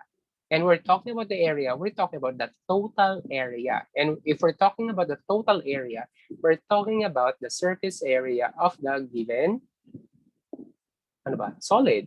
Cylinder. Di ba? Okay. Tama naman yung sinabi ni Reniel. Reniel, kumusta na yung modeling natin? Sir, may sinusulat na may progress na dun sa paper, pero tinetest pa yung sa second requirement. Alin ba yung tinetest? Yung program or yung formula? Yung formula po, Okay. hindi ko po sure yung progress sa AI kasi hindi po ako part nun. Doon po ako sa more Database. side. Yes po. Sige. Okay, sige. Good luck. Okay, anyway, thank you. So, let's now go on to the cost. Diba? Na-explain ko na kung bakit S yung kailangan natin piliin. So, SA now becomes the cost. Kasi cost yung kinakailangan natin. Paano siya mako-convert into cost? Kailangan natin i-multiply yung bawat area ng respective cost niya. Ano nga ba yung cost ng bases? Kasi may dalawang base to eh. Top and bottom, 12.12. At yung dito, magkaiba pa pala class yung amount, no? Yung cost ng sa bases at dun sa lateral face. Bakit kaya? Anyone? Sir, pati ba naman yan, sir, alamin namin? Hindi naman. Gusto ko lang malaman, bakit? Kasi dapat, di ba, ma-integrate natin to sa real life. Ayan. Baka naman kasi ibang material ang gagamitin nila. Ganun. Mas mahal yung, tawag dito? Mas mahal yung material dun sa lateral. Kasi nga may height, di ba? So, kailangan matibay siya. Okay. Wolf, maghanap ng dahilan. Yes. Ayun nga, mas matibay, makapal sa sides. We have the same thought. Okay, so we have now 0.24 pi r squared plus 0.3 pi r h. C, cost. Ala ka dyan, sir, may C tayo dito, may R, may H. Sir, ang dami nating variables. Paano natin yan, sir, gagamitin? Sir, magkuhan po tayo, ano ba yung class? Implicit differentiation tayo. Wow, naisip nyo yun, ha? Naisip nyo ba yun? Sana naisip nyo yun, no? Actually, hindi natin siya magagamit, yung implicit, kasi we're not after the rate of change. Okay? So, kailangan natin ma-express si H into R or si R into H. Depende. Okay? Paano natin class gagamitin to? Or paano natin i-express si H into R or inyo? Wala kayong wala. Hello? Yan ko, para kang nasa walkie-talkie. Ano po nangyari dyan? Mahina ba yung signal sa inyo? Are you in Mindoro? Yes, sir. Sorry, gawin for me ng volume. Guys, ako lang ba nakakarinig ng choppy line ni Yanko or kayo din? Baka mamaya problema ko pala. Walang sumagot. Baka linya ko lang yung ayun. Buti naman, no? May sumagot sa tanong ko. Akala ko sasagot pa ako sarili ko eh. Pero as I've understood, Yanko said the volume, the formula for the volume. Diba? Tama ba ako, class? Bakit naman formula ng volume? Kasi mayroon tayong value ng volume which is 200 pi. Tama ba? Yeah, 200 pi. So pwede natin itong gamitin and express the H in terms of R. So what do we do now? We can say that pi r square H is equal to 200 pi. We can cancel out the pi. And H is equal to 200 over R square. Ayan. So meron na tayong value ni H, which is 200 over R square. And we can substitute that here. Okay, guys?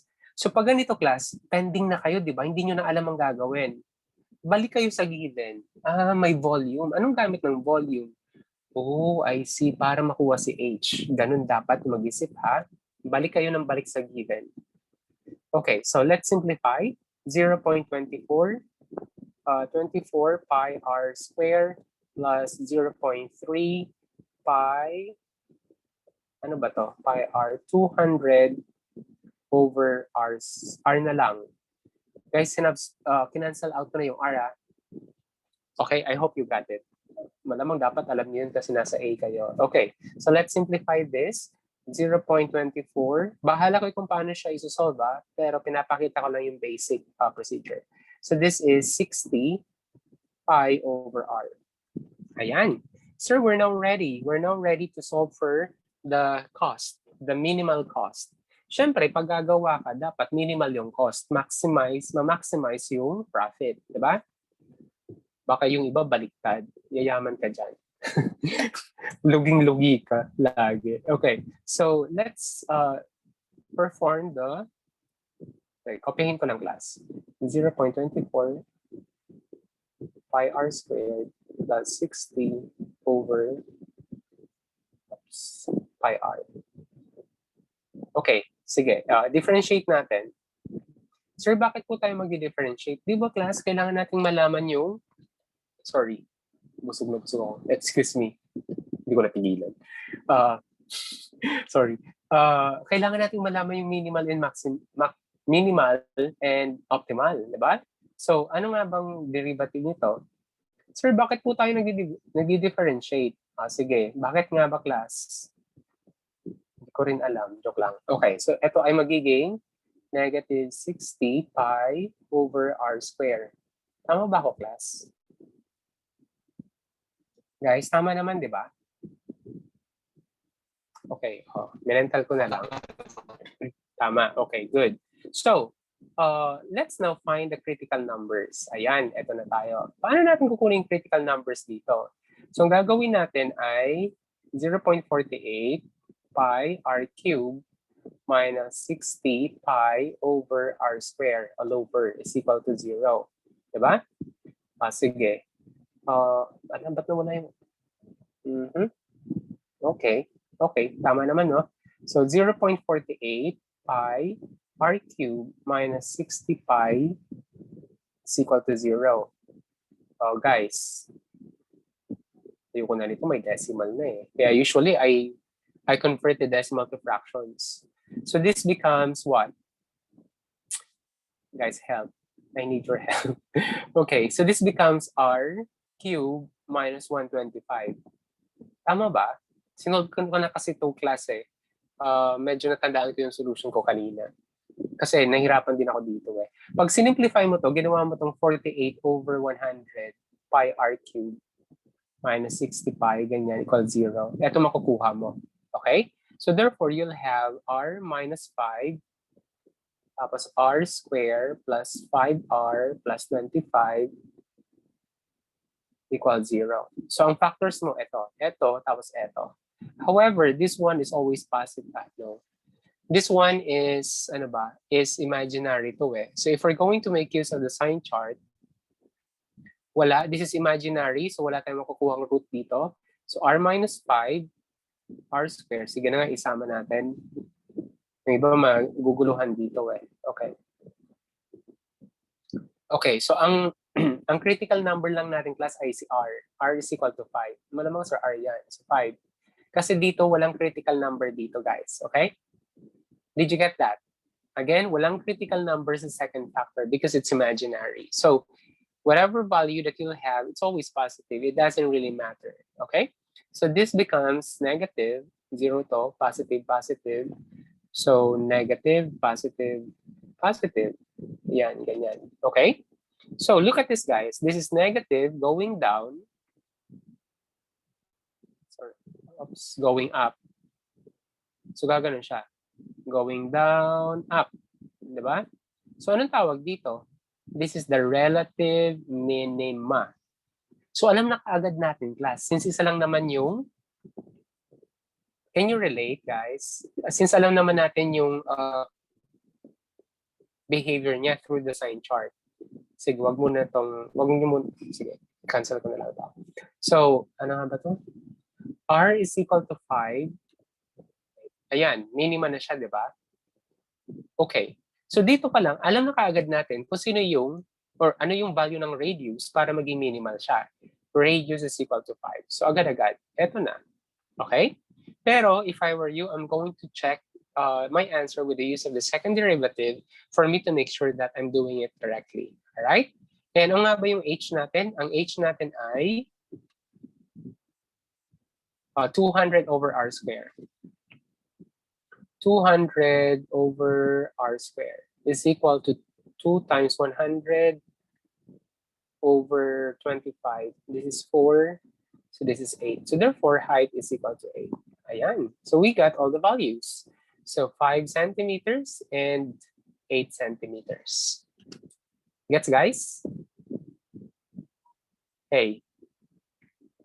Height and radius lang naman ang kailangan. Eh. Kayo, JJ, parang antok na antok. Pagod ka na ba, JJ? Ikaw Mayos ka. Okay. Gusto niyo pa ba ng lesson? Oy, nagtatanong lang naman ako, JJ. Okay. Gusto niyo pa ba ng lesson? May isa pa sana eh. Sige. Discuss na natin mamaya. Baka isama to sa exam eh. At least may idea na kayo. Okay?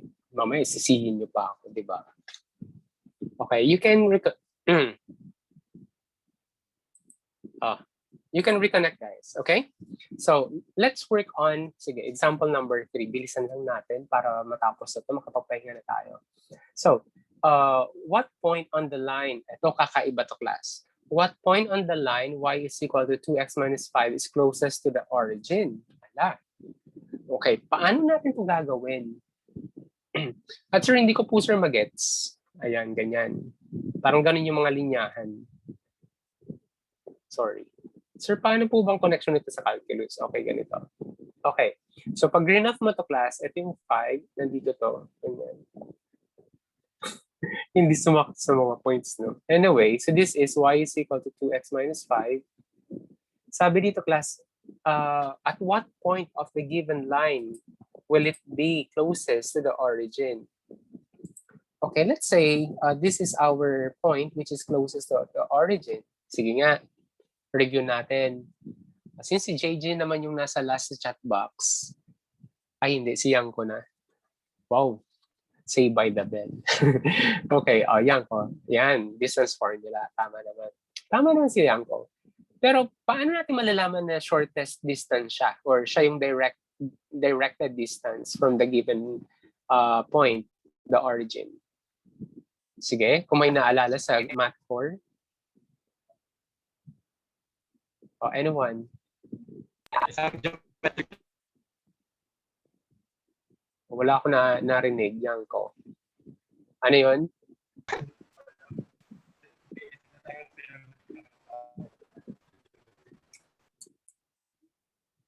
Parang hindi ata kinakaya yung wavelength ba doon? Yung wave ng sound wave mo, hindi kinakaya sa dagat, no? Joke lang. Paano ba nagta-travel class yung sound wave sa dagat? Ang galing, di ba? Kasi I can hear you even if you're very far. Ang bilis naman ng wave na yan, makarating. Yan, it can be calculated by calculus. Joke lang. Pero totoo yun, guys. Okay, ang narinig ko kay Yang ko, perpendicular daw. Yeah, that's right. So, perpendicularity assures the shortest distance. Okay? So, tama naman sinabi ni Yang ko. So, anong gagawin natin dito, class? Ang gagawin natin dito, let's say this is the point x and 2x minus 5.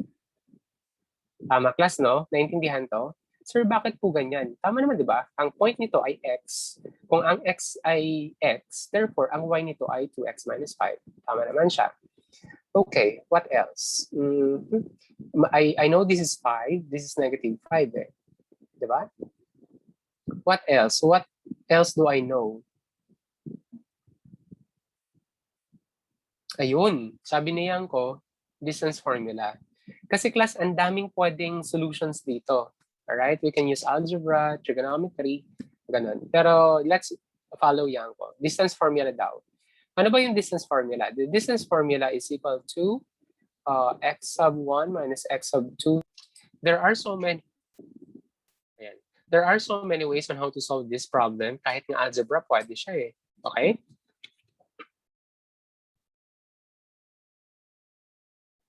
Wait. Sabi ni Gab, pwede bang mag-implicit na lang sa square distance para walang square root?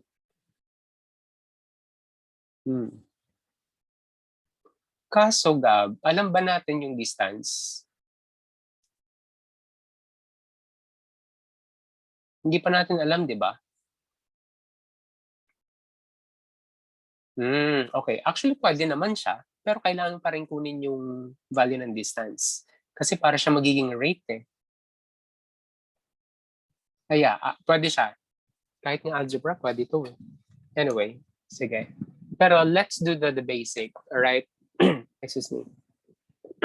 Sige. So, D is equal to the square root of, ano nga ba yan? 5x squared minus 20x plus 25. Tama ba ako, class? Tama ba? Yes, tama ata. So, D prime is equal to 1/2 times, ano ba to? Sige, shortcut ko na lang. Yung asterisk ay yung laman. Okay. Yeah, pwede naman siya. Para makuha yung critical number sa agad-agad. Yeah, it could be. That's one way. Okay, raised to negative 1/2 times. Guys, yung asterisk dito ay yung radicand, ha? Tinamad na ako magsulat. So this is 10x plus 20. Ayan. So this is equal to 10x x plus 2. Tama ba ako? Minus. See? This is minus. Okay? All right. I just simplified. So 2 square root of the radicand. Okay? And this is equal to 5 x minus 2 over 5x squared minus 20x plus 25. This is my d prime. All right? So, this is now my d prime. And ano nga bang kailangan natin gamitin? Kunin natin yung critical numbers niya. How do we get the critical numbers? By equating it to 0. Okay? So, this becomes x minus 2 is equal to 0. Actually, class, di ba, sa critical number, the number, I mean, those values of x that would make it 0 or undefined are critical numbers. So therefore, kailangan pa natin kunin yung critical number dito sa baba. Okay? Ano nga ba yung critical number dito sa baba? So kailangan pa natin isolve. My goodness. Sige, isolve natin. Wala paano yan? So 5x squared minus 4x plus 5. Tama ba, class? Minus 4 plus 5. Tama. Oh, wait. Parang may mali ako dito. Is this really 25? Correct me if I'm wrong. Or 20 to? Yeah, 25. Tama naman, no? Guys, am I correct? Okay, so let's see. So we have this turns to x is equal to 2. Wait lang. Let me verify this. May titingnan lang ako. Ayan, okay, nandito. Okay, so how do we factor this out? X squared minus 4x plus 5 is equal to x squared minus 4x plus 4 plus 1. X minus 2 squared plus 1. And imaginary siya, class, no?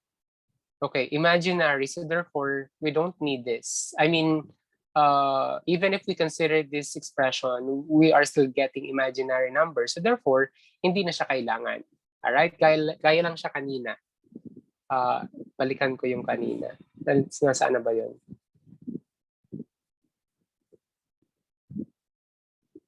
Nasaan na ba yun? Yung may imaginary. Wala na. Okay, yan mo naman. Kalimutan ko kung nasaan.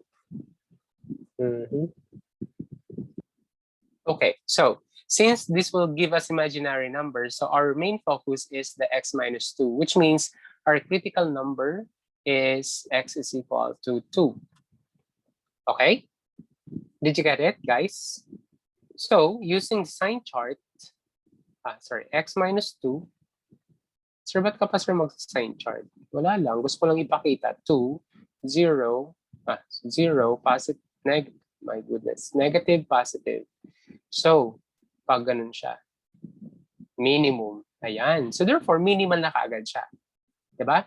So, therefore, x is equal to 2. Ayun. Which only means, guys, that the point here is 2. What is our y? This is negative 1. Ayun. Tapos na. Okay? And if you want to check, you may by getting the second derivative of this. My goodness, bahala na kayo dito. Quotient rule to, okay? Or you can also use product rule by putting the denominator to numerator with negative sign. Pareho lang naman siya. Did you understand, guys? Or if you want, you can double check that. Pwede mo itong i-double check, okay? Ayun. And, sige, ituro ko, class, yung isang technique na hindi gumagamit ng calculus. Pwede ba? Wait lang. Okay. Now, class, yung distance formula given a point in a line, ganito. Ax plus by plus c. Alam to ng mga nagko-compete. Kasi naturo ko na to before.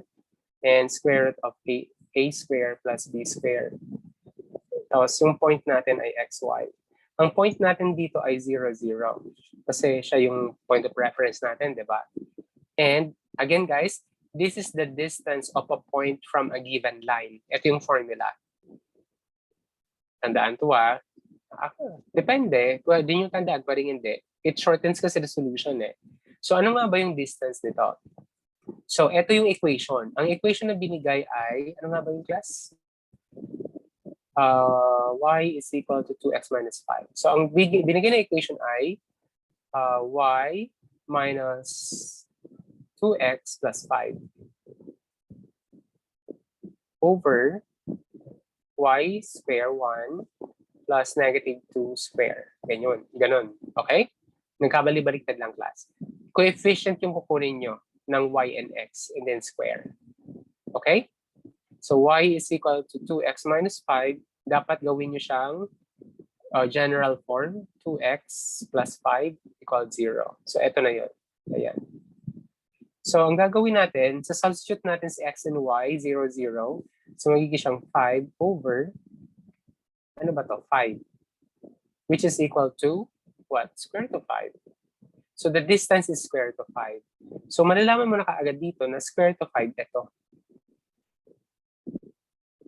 Okay? Pag nalaman mo na yan, class, nakuha ba yung reasoning? Ayan. Square root of 5 ito. 0, 0 to. Ito xy. Ayan. So malalaman mo na. Kasi ito ay 5 eh. Diba? Kung 5 to, ito naman ay square root of 5. Ilan to? Ayun. Makikita mo na kaagad. Okay? Ganun lang class kadali pag algebra. Pag marami kayong alam sa mga techniques ng algebra. So kahit walang calculus dyan, okay lang naman siya. Question so far? Class. Ayun, last na to. My God. At last. Question so far? May nakikinig ba? Parang wala. JJ. Yes, Joke. Si JJ na naman. Sir, sabi mo sir yung last. O si Gab pa lang. Sige na nga. O, be consistent. Gab, nakikinig ka. Si Gab yung last eh. Okay. Alam ko, JJ, may tanong ka. Anong tanong? Sir, anong oras po tayo matatapos? Yun yung tanong ni JJ. Okay. Anyway, let's make it fast, guys. Sige. Number 4, determine the radius and the height of a cylinder. Ito, kailangan nyo to Kasi pagdating nyo ng Math 6, ala, congratulations. Hindi ko naman kayo tinatakot. Binabalaan ko lang. Kasi kailangan doon diskarte. Pero class, maganda yung Math 6 Ang daming yung may gusto eh. Joke lang. Okay. Determine the radius and the height of a cylinder with the largest volume that can be inscribed in a cone of height 12 and base 4. So may cone daw, class. Ayan, sa Math 6, mapapractice yung drawing skills. Kahit yung teacher ay walang ka-art, pero yung estudyante dapat magaling mag-drawing. Okay. And then, may inscribe siyang cylinder. Siyempre, kailangan sa gitna. Sir, bakit kailangan sa gitna? Kasi para makuha mo yung maximum, di ba? Tama ba? O yan, largest volume. Sabi dyan. Kasi class, kung ilalagay mo yan sa gilid, congratulations. Okay? So, nandito yung center natin, nandito yung radius natin. And the radius is 4 and the height is 12. Okay, so now the question here is, sir, paano ba yan, sir? How do we connect? How do we connect everything? Diba? Tama nga naman. Okay, so this is our height. And this is our radius is equal to 4. Ayan. So, paano ba yan, sir, ang gagawin namin? Take note, class, we're going to get the largest volume of the cylinder, which means that our main concern here is the volume of the cylinder is pi r squared times height, diba? Ito yung i-differentiate natin, yung volume ng cylinder, not the volume of the cone. Okay? Kasi mina-maximize natin yung volume ng cylinder. Now, the question here is, sir, we have two variables, r and h. How do we express r in terms of h, or how do we express h in terms of r? Hindi, guys. Hindi yan ko. Sa Math 6, si Ma'am Alona, si Ma'am Princess, ako. Pero sa Math 6A, kasi isa lang naman yung Math 6A eh. Ako lang naman yung nagturo. Ako lang yung nagtuturo ng Math 6A. Pero hindi ko alam sa next school year, baka tanggalin ako sa Pisay. Pasaway kasi. Joke lang. Okay. Hindi ko alam kung ano mangyari next year. Pero I do, since okay naman kayo, I do recommend you to to get Math 6A. Kunti lang naman class ang difference ng Math 6B or sa level 1, kaya mas marami pa kayong matututunan sa Math 6A kasi may additional topics. And talking about Math 6A, yung differential equation class wala sa level 1, nasa level 2 yun. Yun yung ginamitan namin ng pag-project ng number of COVID infected cases. Differential equation for level 2 only. Okay? Yan. Tapos si Jam pa yung nakakuha. Ang galing ni Jam din. Okay. Kasi may binaling rule si Jam. Kaya okay lang naman sa akin pag ano. Okay. So, how do we get this? Or how do we relate the volume of the cylinder to the volume of the cone? Ganyan, di ba? So, class, alam ko, look at this. How do I use the H and the radius? Alam ko, ano bang alam natin? Alam natin na H na 4 to. And this is the R that we're talking about. Let's say R1, ito R2. Ito yung R natin sa cylinder. Diba? Nakuha guys? Ito yung R natin sa cylinder. So which means that, what is the value of this side? This is equal to 4 minus R. Tama ba? Sir, bakit? Ano bang gusto mong gawin, sir, sa buhay mo? Kung ano, i-explain ko muna. Sige, ganito class. Para mai-relate natin, ayan, ganito lang siya, ganyan. Ito yung 12, o gagamitin natin yung Math 4, take note, Math 4 palagi, yan. H, ito yung, ano ba ito? Ito yung R, ito yung 4 minus R. Ayan. Di ba nakakuha na tayo ng, ang tawag dito, parallel, similar triangles. Remember guys, similarity of triangles? Diba? Ayan, ginagamit na natin. Ayan, may mga binigay akong problem sa inyo before when you were in grade 10 like this problem. Okay, so I can now use the ratio and proportion. Proportional sila, diba? So that's 12 over H equals 4 over 12 over H, 4 over 4 minus R. Ayan. Tama ba? Tama guys, di ba? Or 12 over 4, pwede rin to. 12 yung buo. Tapos yung height at ito. H over 4 minus R. Pareho lang sila. And I can simplify this. This becomes 3. Therefore, H is equal to 12 minus 4, 3R pala. Yan. So I already used H in terms of R. So pwede ko nang i-substitute dito. So the volume is equal to pi R squared times, ano nga ba yung H? 12 minus 3R. Ayun. So ito na yung volume natin. So this becomes 12 pi R squared minus, ano ba? 3 pi R cubed. Volume in with respect to R. Diba? Okay, so now this is now class the expression of the volume of the cylinder. So our main problem here is to find the value of R, radius, and the height of the cylinder inscribed in the cone such that we will get the maximum or the largest volume of the cylinder. So syempre, largest siya. So ang aim natin ay makakuha tayo ng double prime of R is less than 0. Diba? Anong gagawin natin? Kailangan kunin si R, which is the critical number. Ayun, tapos na. Pag nakuha natin yung critical number, sign chart lang siya.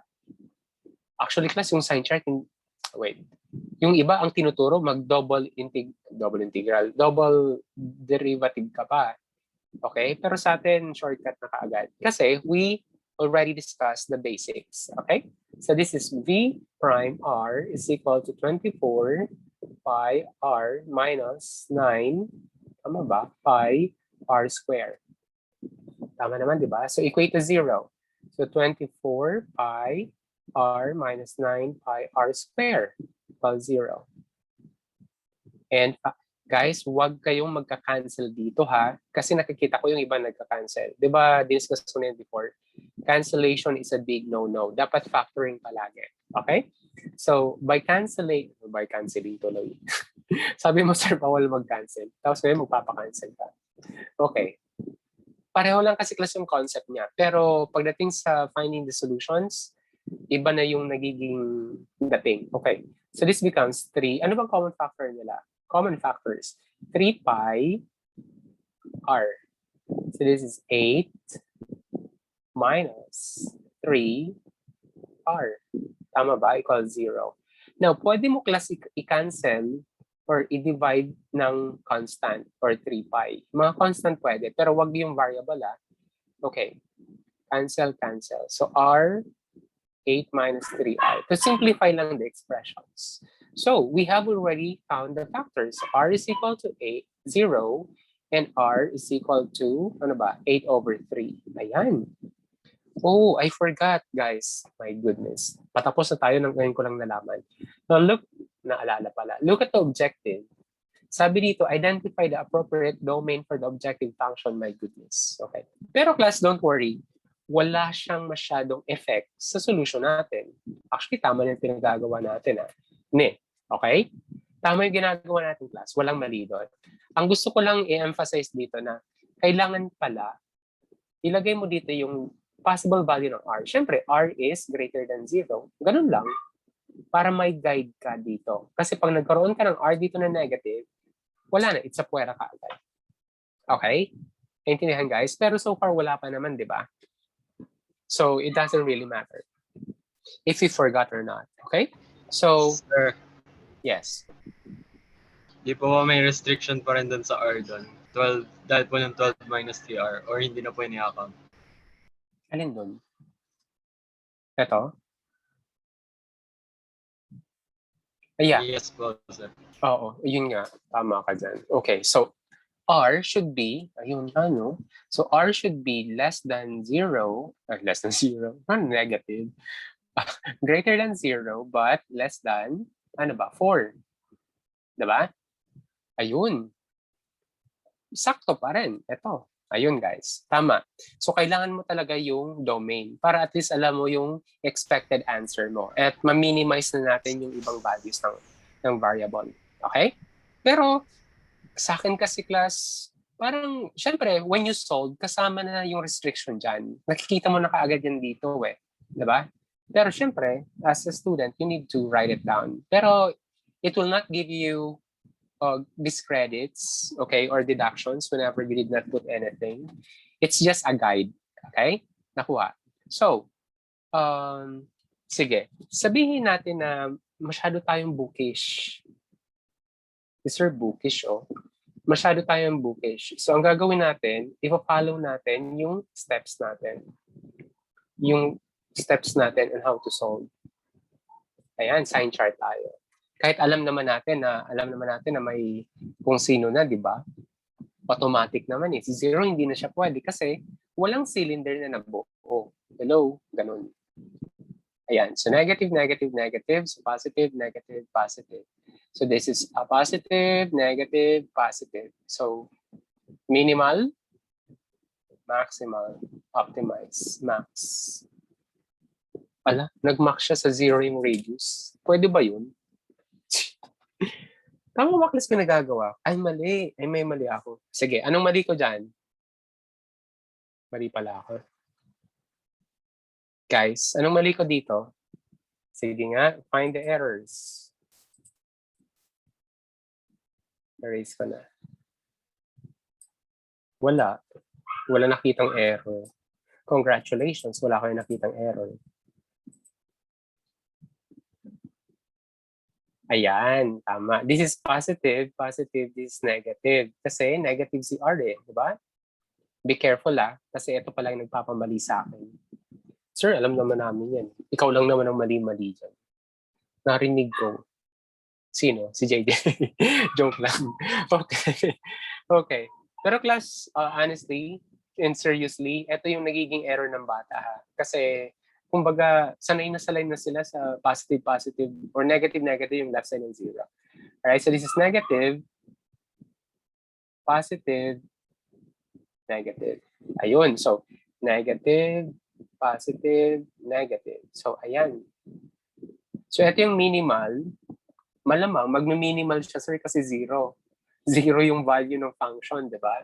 Pero di ba, it is correct. It gives us the correct values. So tama nga lang. and this is the maximum.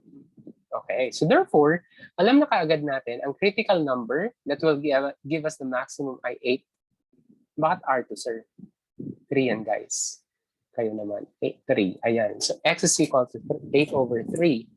Now, the question there is, what is the function value? Ano bang tanong? Determine the radius and the height. Radius and height lang pala. Ba't hindi kaya class tinanong yung volume, no? Mas maganda yung tinanong yung volume. Sir, ba't nangingialam ka? Oo nga, no? Okay. Bakit x to? R to? R. Sige. Ayusin nga natin since patapos na. Nakakaya naman sa manunood nito. Okay. So our R is equal to 8 over 3. And this is the value of the radius that will give us the maximum volume. Diba? And what is our H? Ano nga ba yung value ng H natin?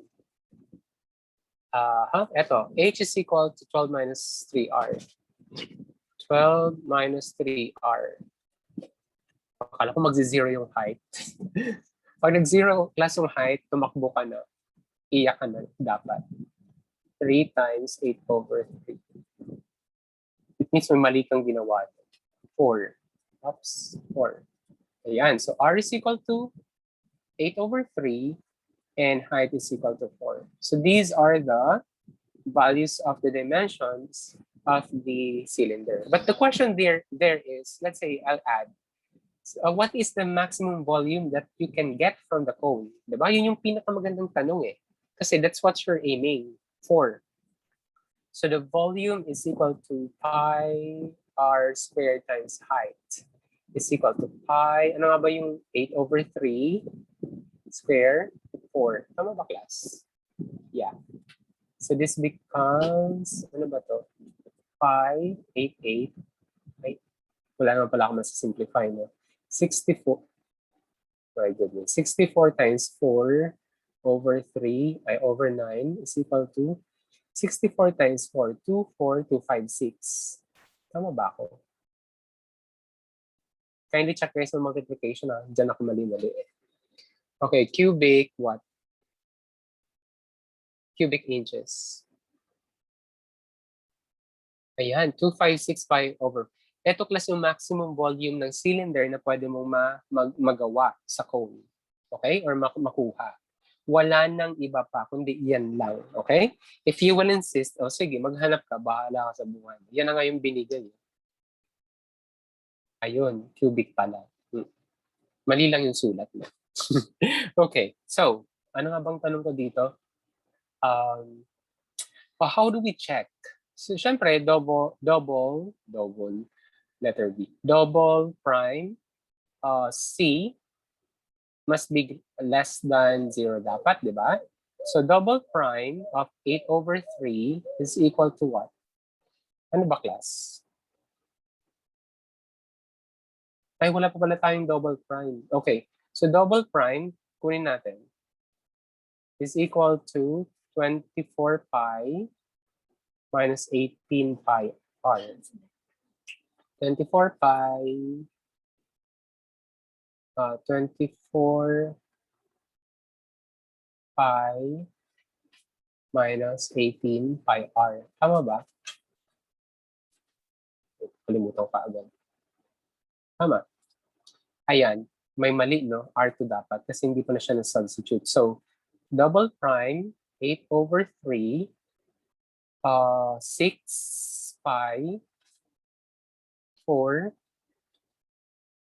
minus 3 times 8 over 3.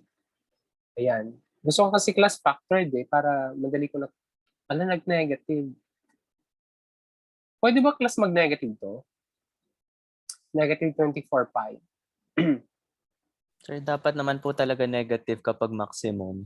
Ayan, tama yun. Ginugulo ko lang kayo. Akala ko magsasabi, opo. Oo nga sir, no? Ayan. Guys, we're not, kasi yung iba baka isipin, volume to, dapat positive to. It's not actually the volume. We are actually looking for the, sige, question. Ayan, may naisip tuloy akong magandang tanong. Tanong. Ano bang gustong sabihin nito, class? Eto. Ano bang gustong sabihin ng negative 24 pi na yan? Sige.